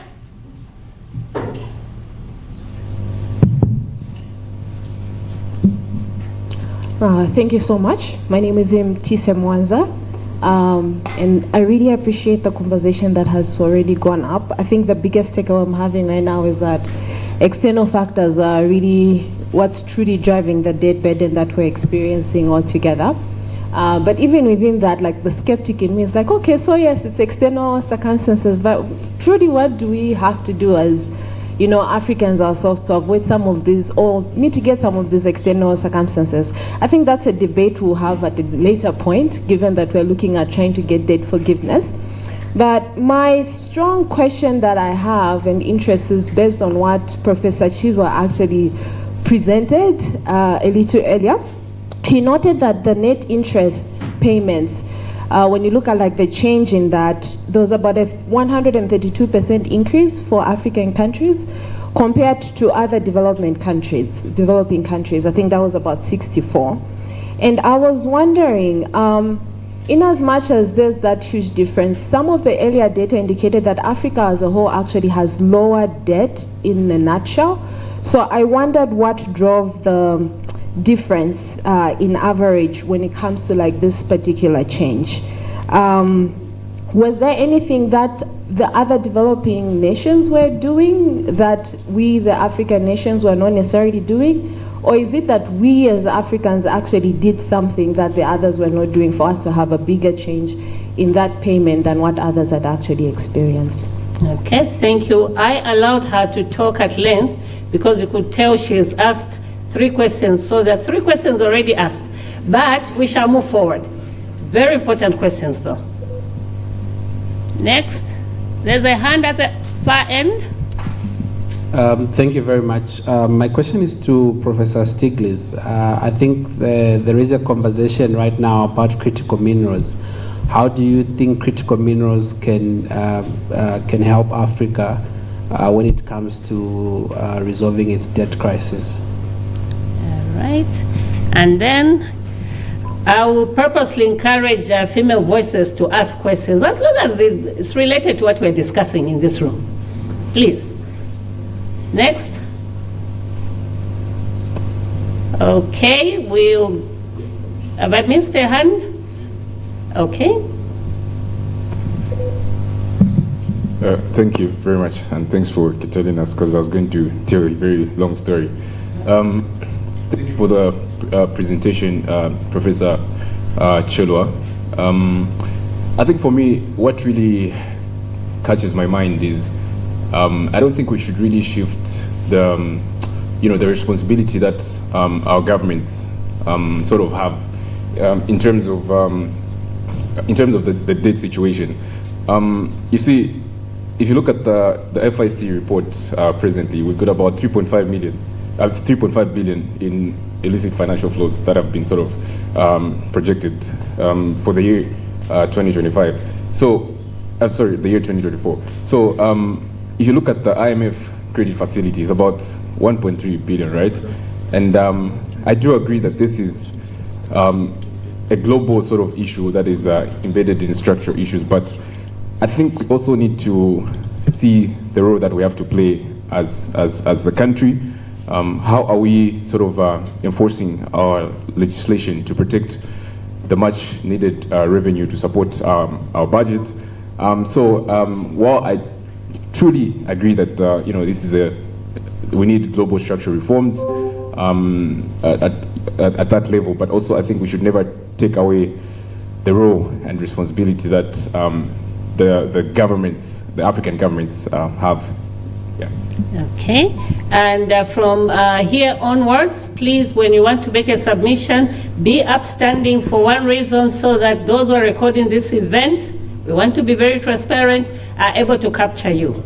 So, some are questions, some are comments. I'll start with Professor Stiglitz there. What are your thoughts? Then I'll go back to the presenter from here, Professor Chalwa, but we start with the Prof there, virtual.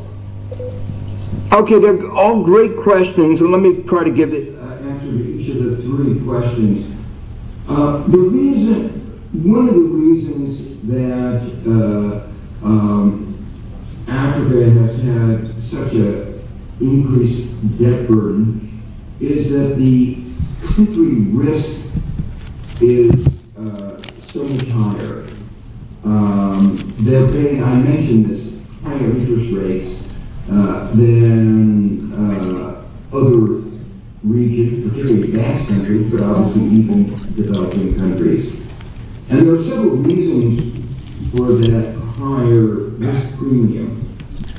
One of them is that the average size of the African countries are smaller, they're less diversified, and there's more political risk. And because they're less diversified, there's more risk, markets are going to charge a higher risk premium. There are studies that have been done to show that there is an excessive risk premium. That is to say, if you take a bundle of diversified bundle of African bonds, the interest rate charge is greater than that necessary to compensate for the additional risk. And so you might say there's an information premium, an aversion to undertaking Africa risk, whatever the reason is, the interest rate is higher than can be justified by the actual risk itself. But the fact that the interest rate is higher means in turn that when the interest rates go up, they go up even more in Africa. One more aspect of this that was noted by Professor Chelwa is that increasingly in other countries, they can borrow in their own currency. But in Africa, almost all the lending is in hard currencies, dollars, euros, and that means the country has to bear there's an exchange rate risk, and that presents an additional burden. When the exchange rate goes down, they have to pay more and more of their income in servicing the debt. The second question had to do with critical minerals, and here I think the issue is very clear that Africa has not used the bargaining power that it potentially could, again, because it's so divided. In the case of oil, the oil countries got together and formed OPEC, and they basically had a seller's cartel. Not a perfect cartel, but that cartel has had the ability to raise prices higher than the price of oil otherwise would be. There's been nothing like that in the context of critical minerals.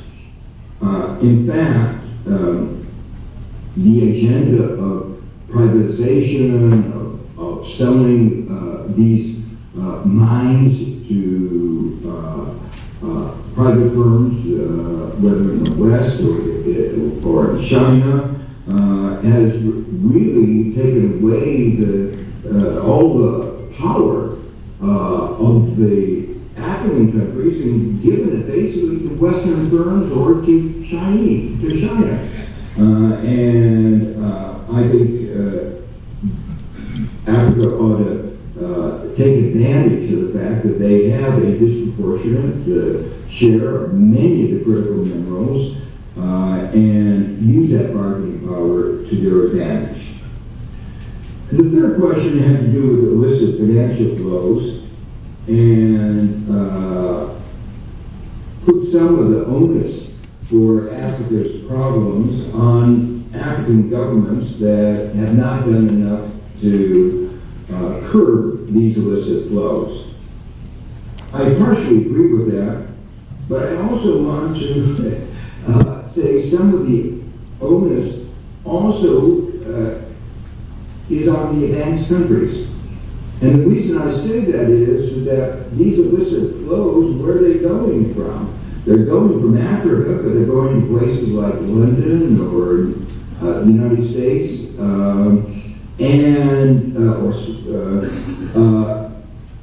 they've created a global architecture that provides safe havens for this illicit money. If there were no safe haven, there would be no place for this illicit money to go, and it would be easier for the countries of Africa to find out more about it, or more transparency, and to recover it. It's extraordinarily hard to recover this money. So I've long advocated global regulations that would shut down the secrecy havens, that would, and the secrecy havens are not just offshore. They're not just places like the Cayman Islands or Panama. The secrecy havens include places in Europe and America where these illicit flows go. It's a global problem, and both sides have shared responsibility. Okay, thank you very much. Professor Chelwa, any comments? Where are you? I'm here. Oh, when did you come this side? Okay, please go ahead. I think Professor Stiglitz has satisfactorily answered the question. I just wanted to sort of reiterate the point he makes about illicit financial flows and the question that good brother asked. Again, it's a global problem that he's illustrated. Even with our best intentions as Zambia, if there isn't multilateral cooperation around taxes and illicit financial flows, we're going to lose this battle. The folks we're dealing with are very powerful. The people who are spiriting this money away, both here and abroad, are very powerful. And there's very little we can do. I mean, there's a lot of work, for example, that this business of tax evasion is, this sort of illicit flow of funds is a global problem, and there's just very little that we can do locally.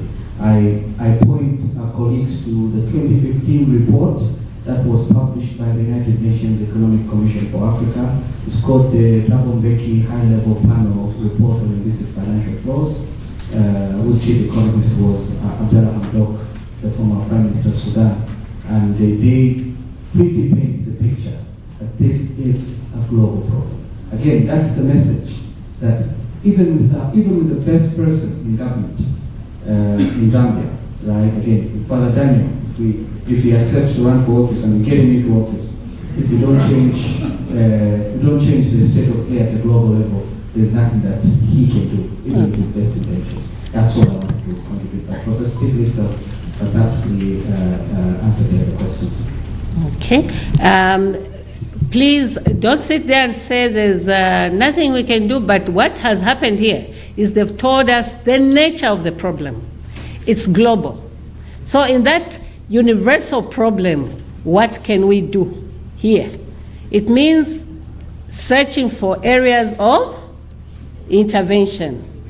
In that global problem, we are together?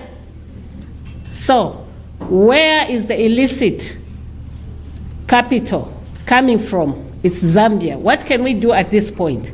Whilst we're also looking at where the money is going. So no holiday for you guys. There's a lot of work. Next. If I may, Dr. Osama, just to say also, what can we do here is we need to hold hands with Professor Stiglitz in New York, other comrades and colleagues across the world to mobilize our governments at the local level, but also at the global level, to put into place what Prof. Stiglitz has just said. We should do away with tax havens. Why do we still have tax havens?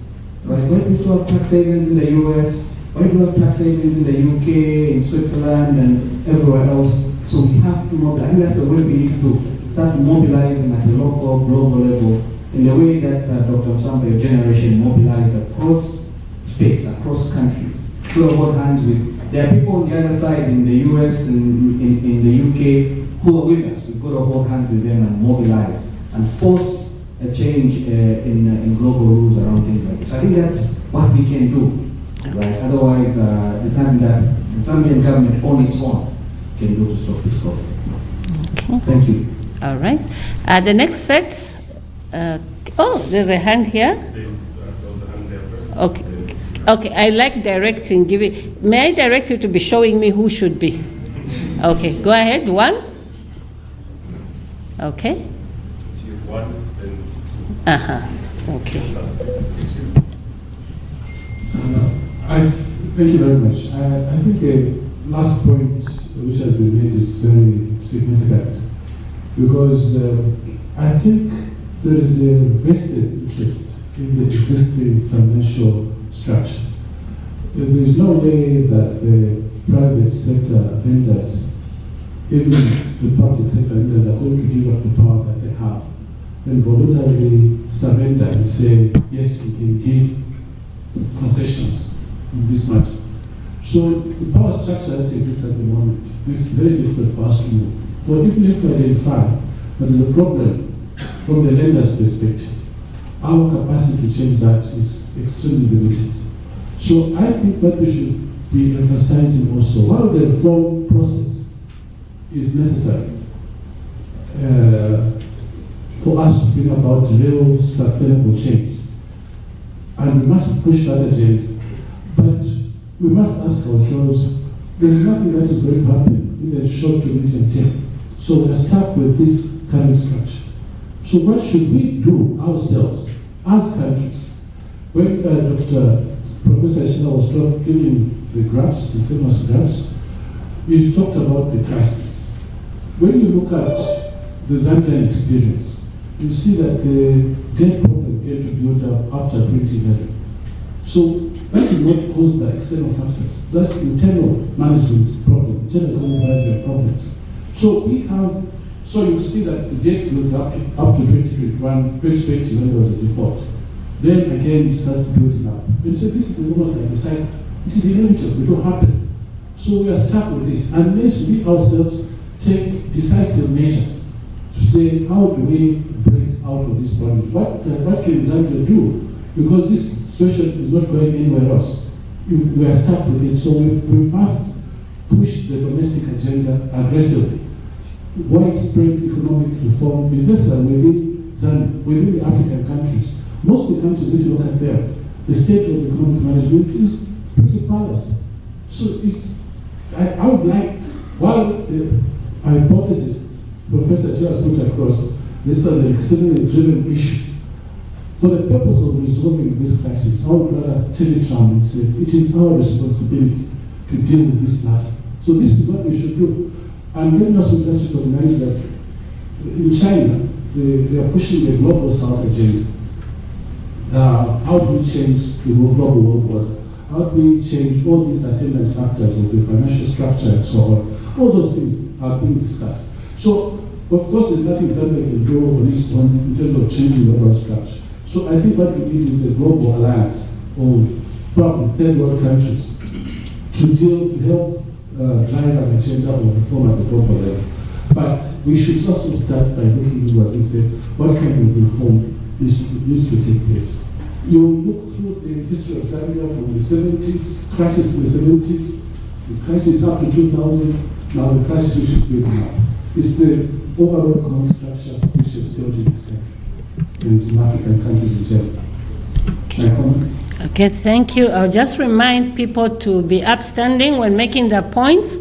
We need to capture or record the proceedings.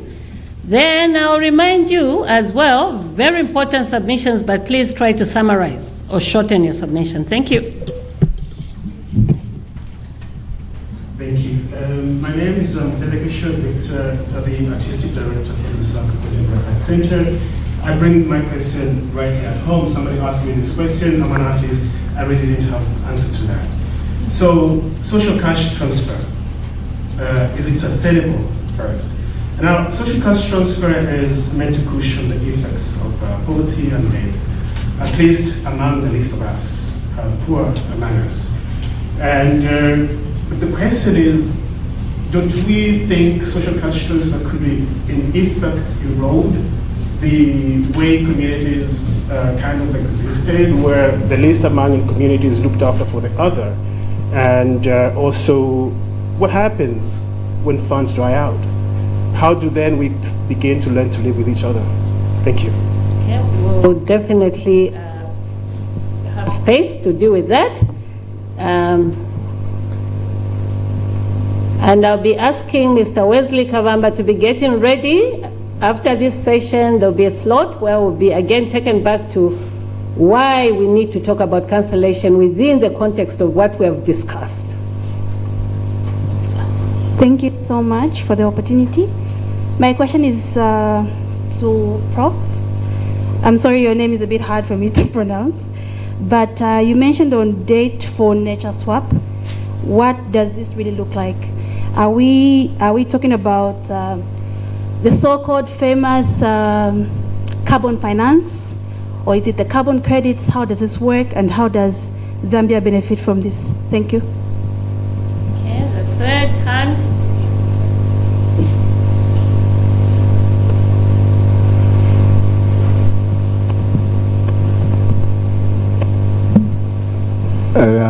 Thank you. I missed the first presentation, so pardon. My name is Chikwanka Nsama. I think that when I look around in this room, I see faces that have failed this country.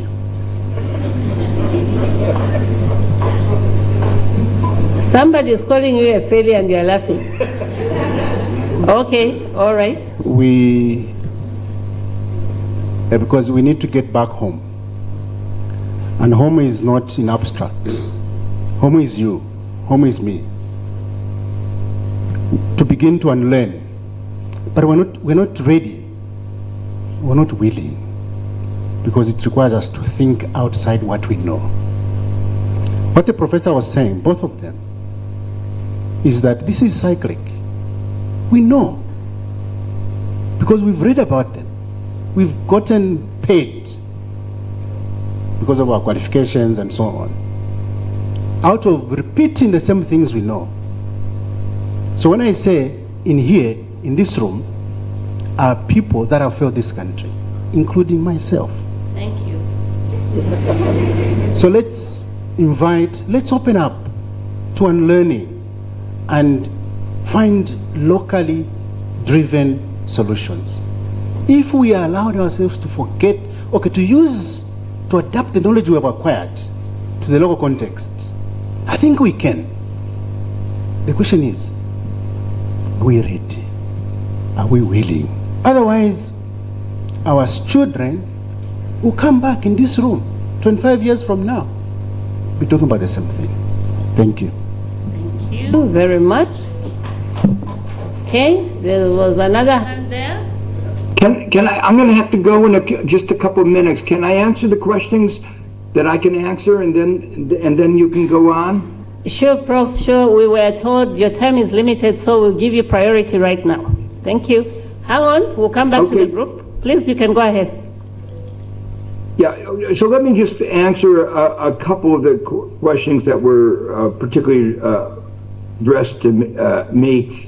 On the technical issue of the nature of the debt for nature swaps, what those are is an agreement that on the part of some creditors that they were willing to forgo some of the debt, provided that the country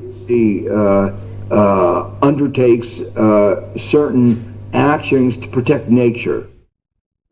It recognizes that protection of nature, particularly actions like protecting forests that are so important for climate change is a global benefit, and that the international community will support this kind of effort to protect nature that everybody in the world benefits from. Very hard to structure these debt nature swaps, but there has been work going on at the IMF, World Bank, and International Financial Institutions to design them. And there are a few countries like Norway that have been very supportive of trying to protect the world's forests. So I'm hopeful they're not going to be of a magnitude that will solve Africa's debt problem, but they are, in my mind, one important way that the international community can make progress on two fronts simultaneously. The question about the responsibility of lying more in Africa, that Zambia, maybe many other countries have undertaken too much debt, and even apart from the external factors, they need to take on more responsibility. I think there's some validity in that what that entails is doing more, for instance, to promote domestic savings, doing what one can to advance the capacities within the country for promoting own investment rather than relying on those outside one's boundaries. One forgets sometimes when you look at a country that is doing quite well like Korea, that 60 years ago, Korea's per capita income was comparable to that of Africa. 60 years ago, the average education level in Korea was 4.3 years. It was a poor country. And it succeeded not because of so much foreign aid, but by its own bootstraps, working hard, saving a lot. It did get foreign technology, but it never invited foreign investment firms in. I see some of you have Samsung phones, and Samsung was a Korean firm. It did a lot internally. So I think there's more that can be done internally, but that doesn't absolve the international community of its responsibility. There's something I should probably say that we are at a moment now internationally where many countries are feeling the need for money. In Europe, because the United States is not supporting the war in Ukraine to the extent that it could and should, Europe is needing to expand its defense expenditures. It's needing to finance its green transition. And so there's a strong sentiment in Europe that they need more money. One needs to grab these moments where the international community can come together to stop the illicit flows, tax avoidance, tax evasion by multinational corporations, So there is a moment of, you might say, alliance of interest on a particular issue, that there are some deficiencies in the global financial architecture which are not only hurting Africa, but hurting Europe and hurting all countries in the world. So this is a moment where I think there may be a possibility of coming together. Maybe not all countries. I've talked about G-1. The whole world, maybe the United States won't participate because of the peculiar politics right now. But the rest of the world needs to come together. The kind of tariffs that the United States is imposing are clearly upsetting, are destroying 80 years of work trying to create a better world. So if the United States is not cooperating, the rest of the world may have greater incentive to come together to work on common issues. I was in the financial development meeting in Seville beginning of July, and there was a real sense at that meeting of that common interest, recognizing that we are in a new geopolitics. And finally, let me just comment that the point that was made that we seem to be in an endless cycle of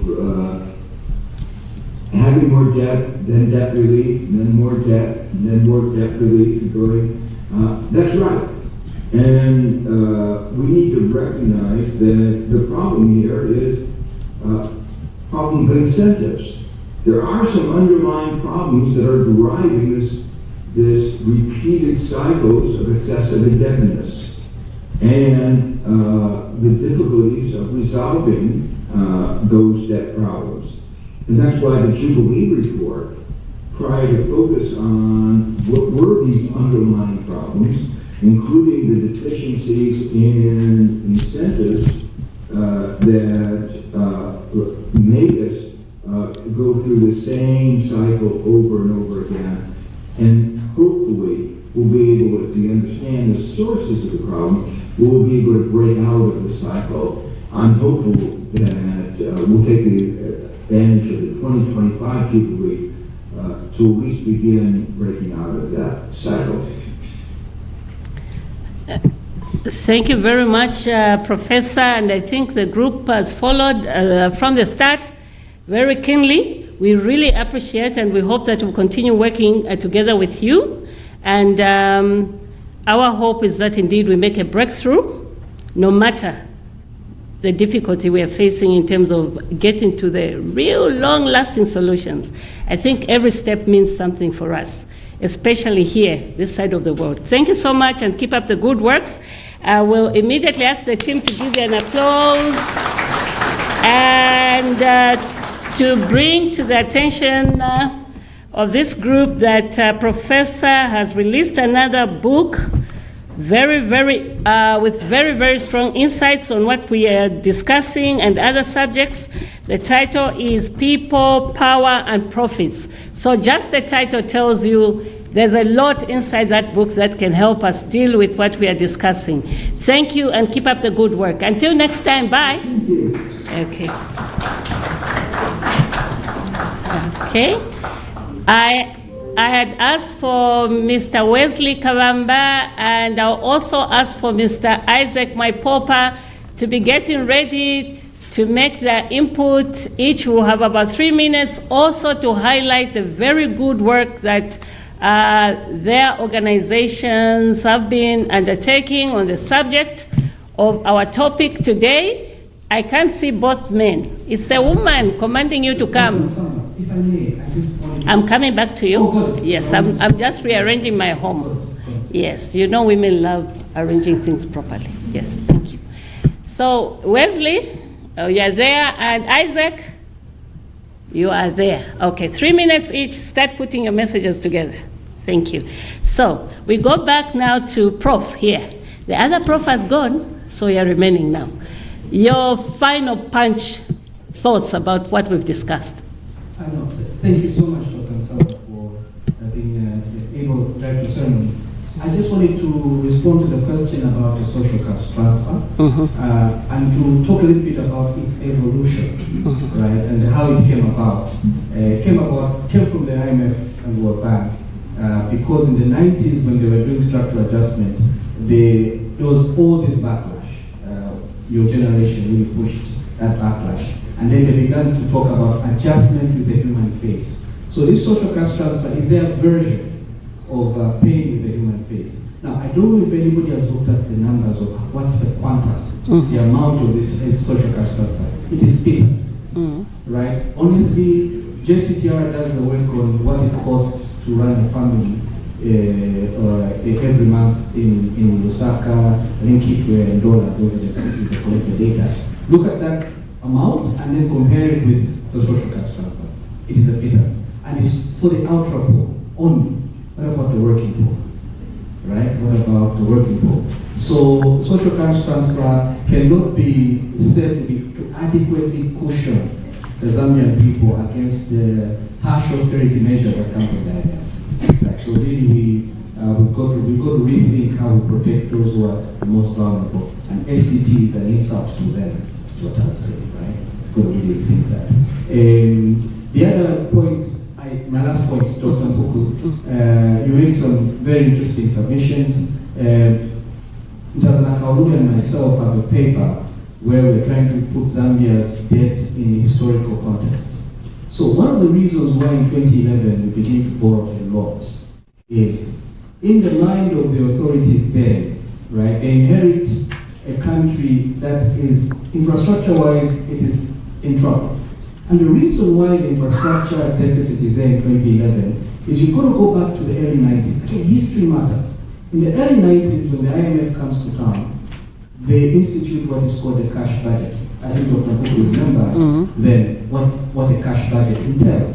A cash budget effectively restricted the Zambian government for about 10 years, from about 1993, and longer than 10 years, from about 1993 well into the 2000s, to spend only that amount that they had in cash at the central bank. Think about this. Not even countries. Now we have credit cards, we take loans, not even households spend that much. Households take out debt. You're building a house, you take out debt. You're buying a car, you take out debt, and so on and so forth. But restricting a country to spend only what is available in cash is a recipe for disaster. So for about 15 years, one there is cash budgeting policy. So when it is finally lifted in the late 2000s, obviously for 15 years or not, because if you're only spending what you have in cash, you're just going to be paying salaries. You're not going to be building highways.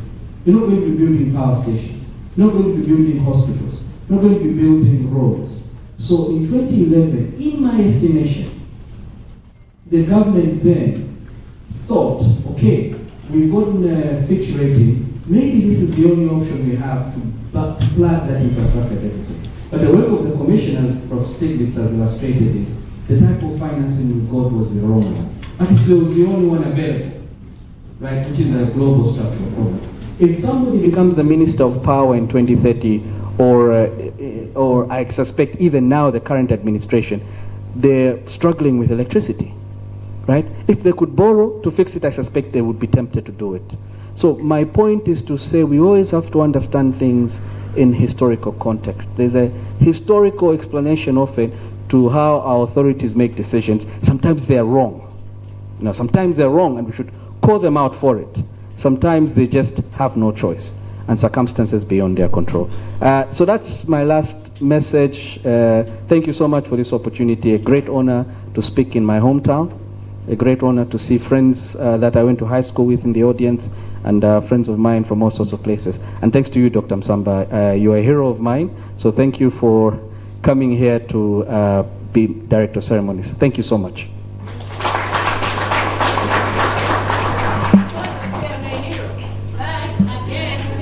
Professor Stiglitz, we really thank you for this good work you have done. I know we didn't give you enough time to talk in the manner God would have allowed you, gently and to the point so that the whole of Zambia follows you. But why we came here today is that we are all pledging on behalf of this one, we are all pledging that whatever you presented to us, We are going to get it from this room, and we are taking it out to our families, our communities, and to our workplace. Are we agreed? Yes. Okay, it's not a very strong yes. Yes. Thank you. And keep up the good work. Thank you so much.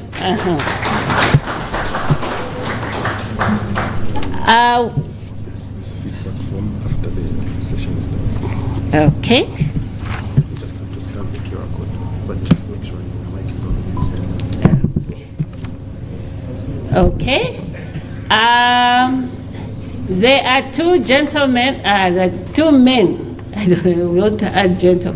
There are two men, Isaac Mwaipopa and Wesley Kabamba. I'm waiting for you. I would love you to join me so that people can see you, because what you're going to say is very important, building on what we've discussed. Yes? You're ready to start? Please. Okay. All right. Isaac, you managed to stand an extra 3 minutes, eh? Okay. Thank you. Thank you so much, Dr. Msamba, JCTR, and the CSO Alliance for giving us an opportunity to lend a voice to this very enriching and important conversation. My name is Wesley Chibamba. I don't have a stellar resume like Professor Grieve here or the Nobel laureate Professor Stiglitz. Suffice to say, I've been in the civil society space in Zambia for quite a long time, and it's good to see a lot of familiar faces. I work for Caritas, the regional office. I work for Caritas Africa. I am responsible for policy and advocacy, so I'm the regional policy and advocacy officer. I say that to you because I want to talk to you about a campaign that we are leading a charge on. It is called the Global Jubilee Debt Campaign. Just to give a bit of background to that, this campaign was commissioned on the 24th of December last year by Pope Francis, and shortly after he put together the commission that Professor Chelwa was part of, and charged them with coming with recommendations around the issue of the debt crisis. So the Jubilee Commission report gives gravitas to the Jubilee Debt Campaign. It is our main reference material. Now, this campaign is modeled very closely to the Jubilee 2000 campaign that Dr. Msamba was about. So we saw that this culminated into debt relief initiatives like the HIPIC, Highly Indebted Poor Countries Initiative, the Multilateral Debt Relief Initiative. All of those together, they managed to scrap off debt worth about $130 billion, which was quite a lot. I think 37 countries benefited from that. 31 of those were in Africa, and Zambia was one of them. So this is a similar campaign for the Jubilee 2025. As you know, the Jubilee is proclaimed every 25 years. So the campaign is basically an advocacy tool, and it responds to issues of what should we do. So we need to rally this, behind this campaign. If you went to your browser and just typed "turn debt into hope," it will take you straight to the page. There is a petition that is ongoing globally. You could sign that. You could have your organization sign that. Just type "turn debt into hope." I'm going to tell you about the 3 advocacy asks that this campaign is about.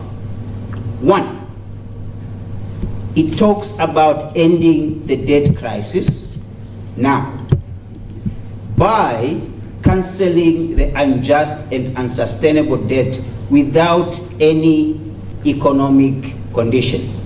It's been done before. It can be done again.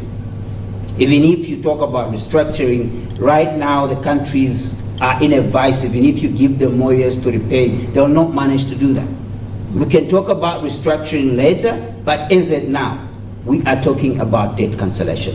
That's the number one ask. Number two, how do we ensure that we don't find ourselves in this situation again?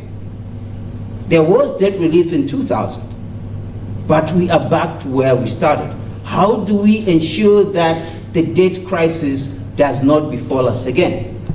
We need to reform the global financial architecture. The global financial systems, they need reform. Professor Grieve here was talking about the high interest rates that low-income countries attract when they're contracting debt. This is because the system is rigged. The credit rating agencies, they always rate African countries in red. Okay. So this is a systemic issue. They fail to take into account the fact that Africa has the greatest potential for development than any other continent. Taking into account its demographic dividends, the natural resources and everything. So the credit rating system should change. The AU is proposing, through the Lumen Declaration, that we should have a Pan-African credit rating agency, which is going to be fair, such that countries can be borrowing in a fair manner.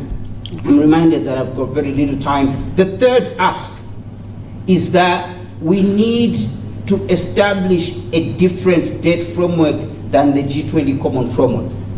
And the proposed way forward is to have a UN-backed debt framework, a UN debt convention like the UN Tax Convention. The G20 common framework is slow, it is creditor-driven, and quite frankly, it is not fit for purpose anymore. Thank you. So those are the main asks that this campaign is about. So all of us can rally behind this campaign, and together we can manage to push for debt cancellation, and we can manage to push for reforms to the international financial systems. Together we can manage to establish a debt framework that is going to work for everybody. Thank you. Thank you very much. There'll be time for networking, please. He's still around. You can contact him. Isaac? 3 minutes, you manage, and I know you might even use 1.5.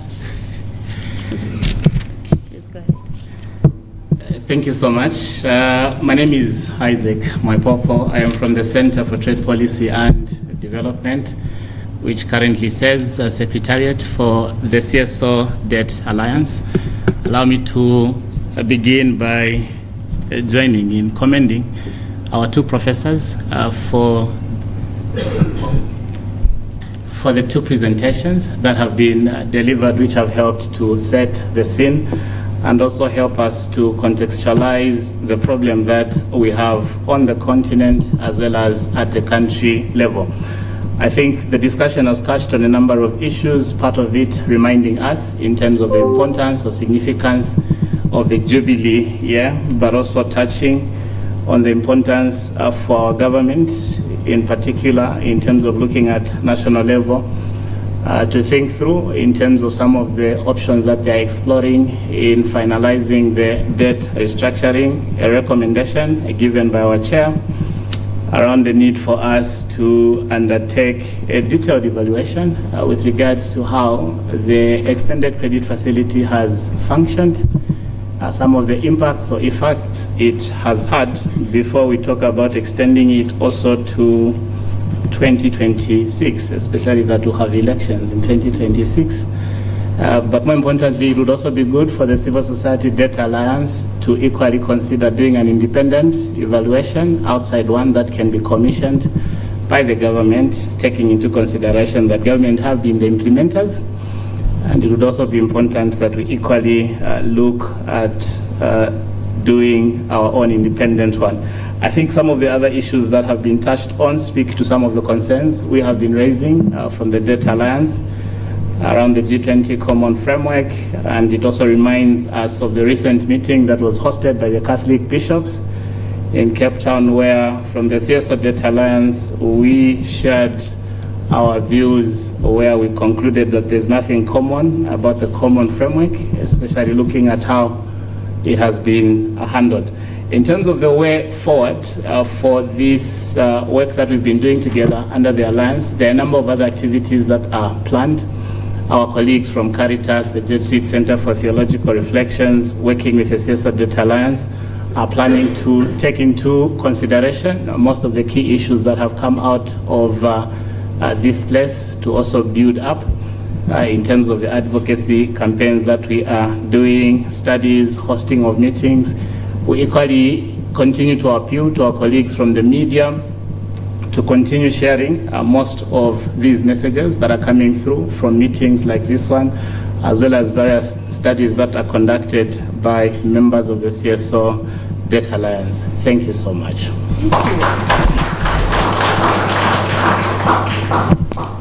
Thank you very much. It's been a long evening, and before I call upon JCTR to wind up, I just want to run through 4 key points that, from my view, not putting everything in a precise manner, the way the presenters nicely presented. I think there are 4 songs titles that I can suggest we don't forget. Number 1,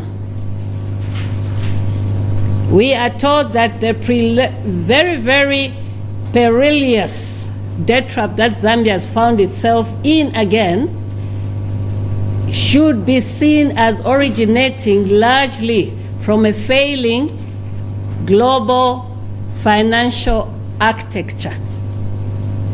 But that does not mean we ignore the domestic factors. But we should critically understand how the external factors are also marrying the domestic factors to take us back where we don't want to be, which is in a deep debt trap. So it calls upon us to keep a close eye and make efforts to understand what's happening outside Zambia in order to cement our strategies on how to tackle the problem from the domestic perspective. So again, I repeat, it doesn't mean there is nothing wrong Zambia is not doing.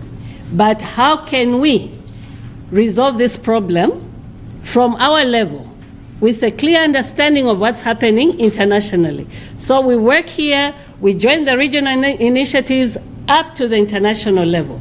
It means no one single solution or only one level can help us resolve. We need a global mechanism of solidarity, of mobilization, of sharing information, of being together, but with a common message. Cancel the debts even when you're restructuring. That's point number 1. Point number 2 that I picked, there is something that we can do differently. We've got a long history of learning why Zambia keeps going back to a point of excessive borrowing leading to indebtedness. The factors, the story has largely remained the same. The periods have changed. The actors' behavior has changed. But the consequence has remained the same. Zambia is in debt. The debt is unsustainable. But the factors and the reasons, the environment is changing. So it means we also have to change in terms of our responses. That is what I was speaking. The 4th issue that you pick here, the 4th issue that I picked here was that when you are looking at the global factors that are affecting the situation in Zambia, in terms of debt, we must also not go there empty-handed, expecting the creditors to create the problem and provide solutions. What we are hearing tonight is, let us start providing alternative solutions to the debt crisis. You don't let the person who creates the problem provide a solution. Incentives and interests are at the center here. In short, the creditors will never give us a solution to untie us from the trap. That's what I picked. Then finally, what I also picked is that we must not be comfortable and satisfied with the current and existing debt resolution mechanisms. As we are sitting right now, debt restructuring is the sweet word around. As we are sitting right now, everyone is scared of talking about debt cancellation, so we are talking politely of debt relief. All these things won't lead us to where we want to go, which is a lasting solution to cut off from indebtedness, excessive borrowing, and a debt crisis. So again, the fourth message here is please let us go out more critical than we came in. We are being brainwashed when we're told that debt restructuring is the best solution. The research has shown us no. It is already leading us to the same path of indebtedness. So the question is, what can we do together? We have the information, and we're here together in this room, but today we won't have the chance to start strategizing. But what I want to encourage people is we have the information to start basing our strategies on. So on that point, may I call a representative, Father, from JCTR to come and give us some closing remarks. Father Mtali.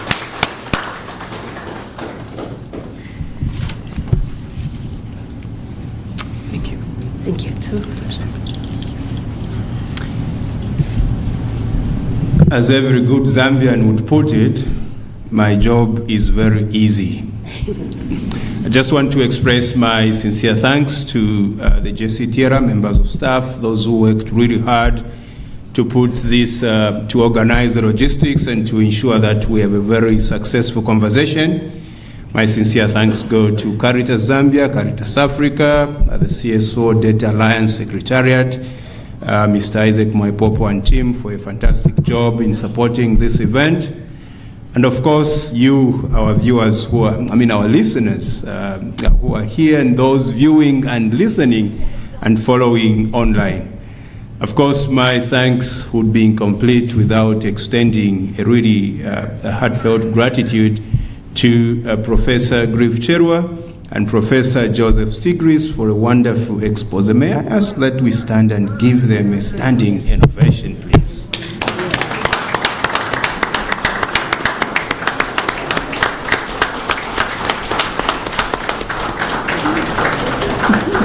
We can be seated.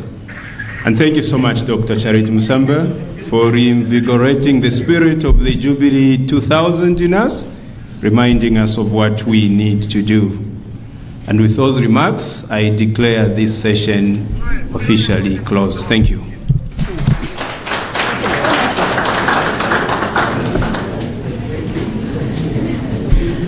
Okay, so we've come to the end of our program.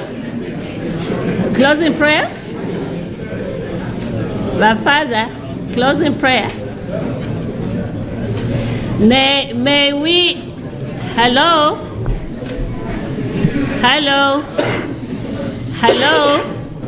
We started with an opening prayer. We shall close with closing. Thank you. Let us put ourselves again in the presence of the Lord so that the Lord may influence those who are causing this debt to go beyond our means. Let us pray. Heavenly Father, we want to thank you. You gave us the time, and you were among us. We have discussed the issue that affects us negatively, but we also know that we are people of hope, and we know that Jubilee is about having hope so that the debt can be cancelled. Help us, Lord, to continue advocating for this, and help us also to be merciful to those whom we have lent money to, even individually.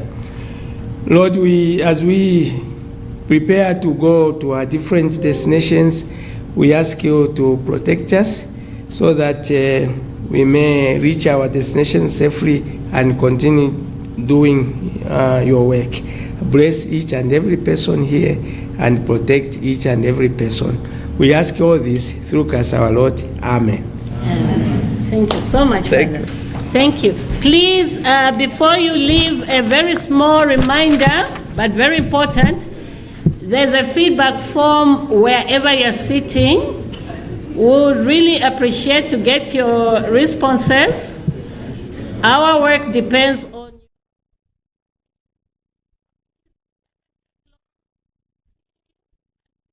broadcast.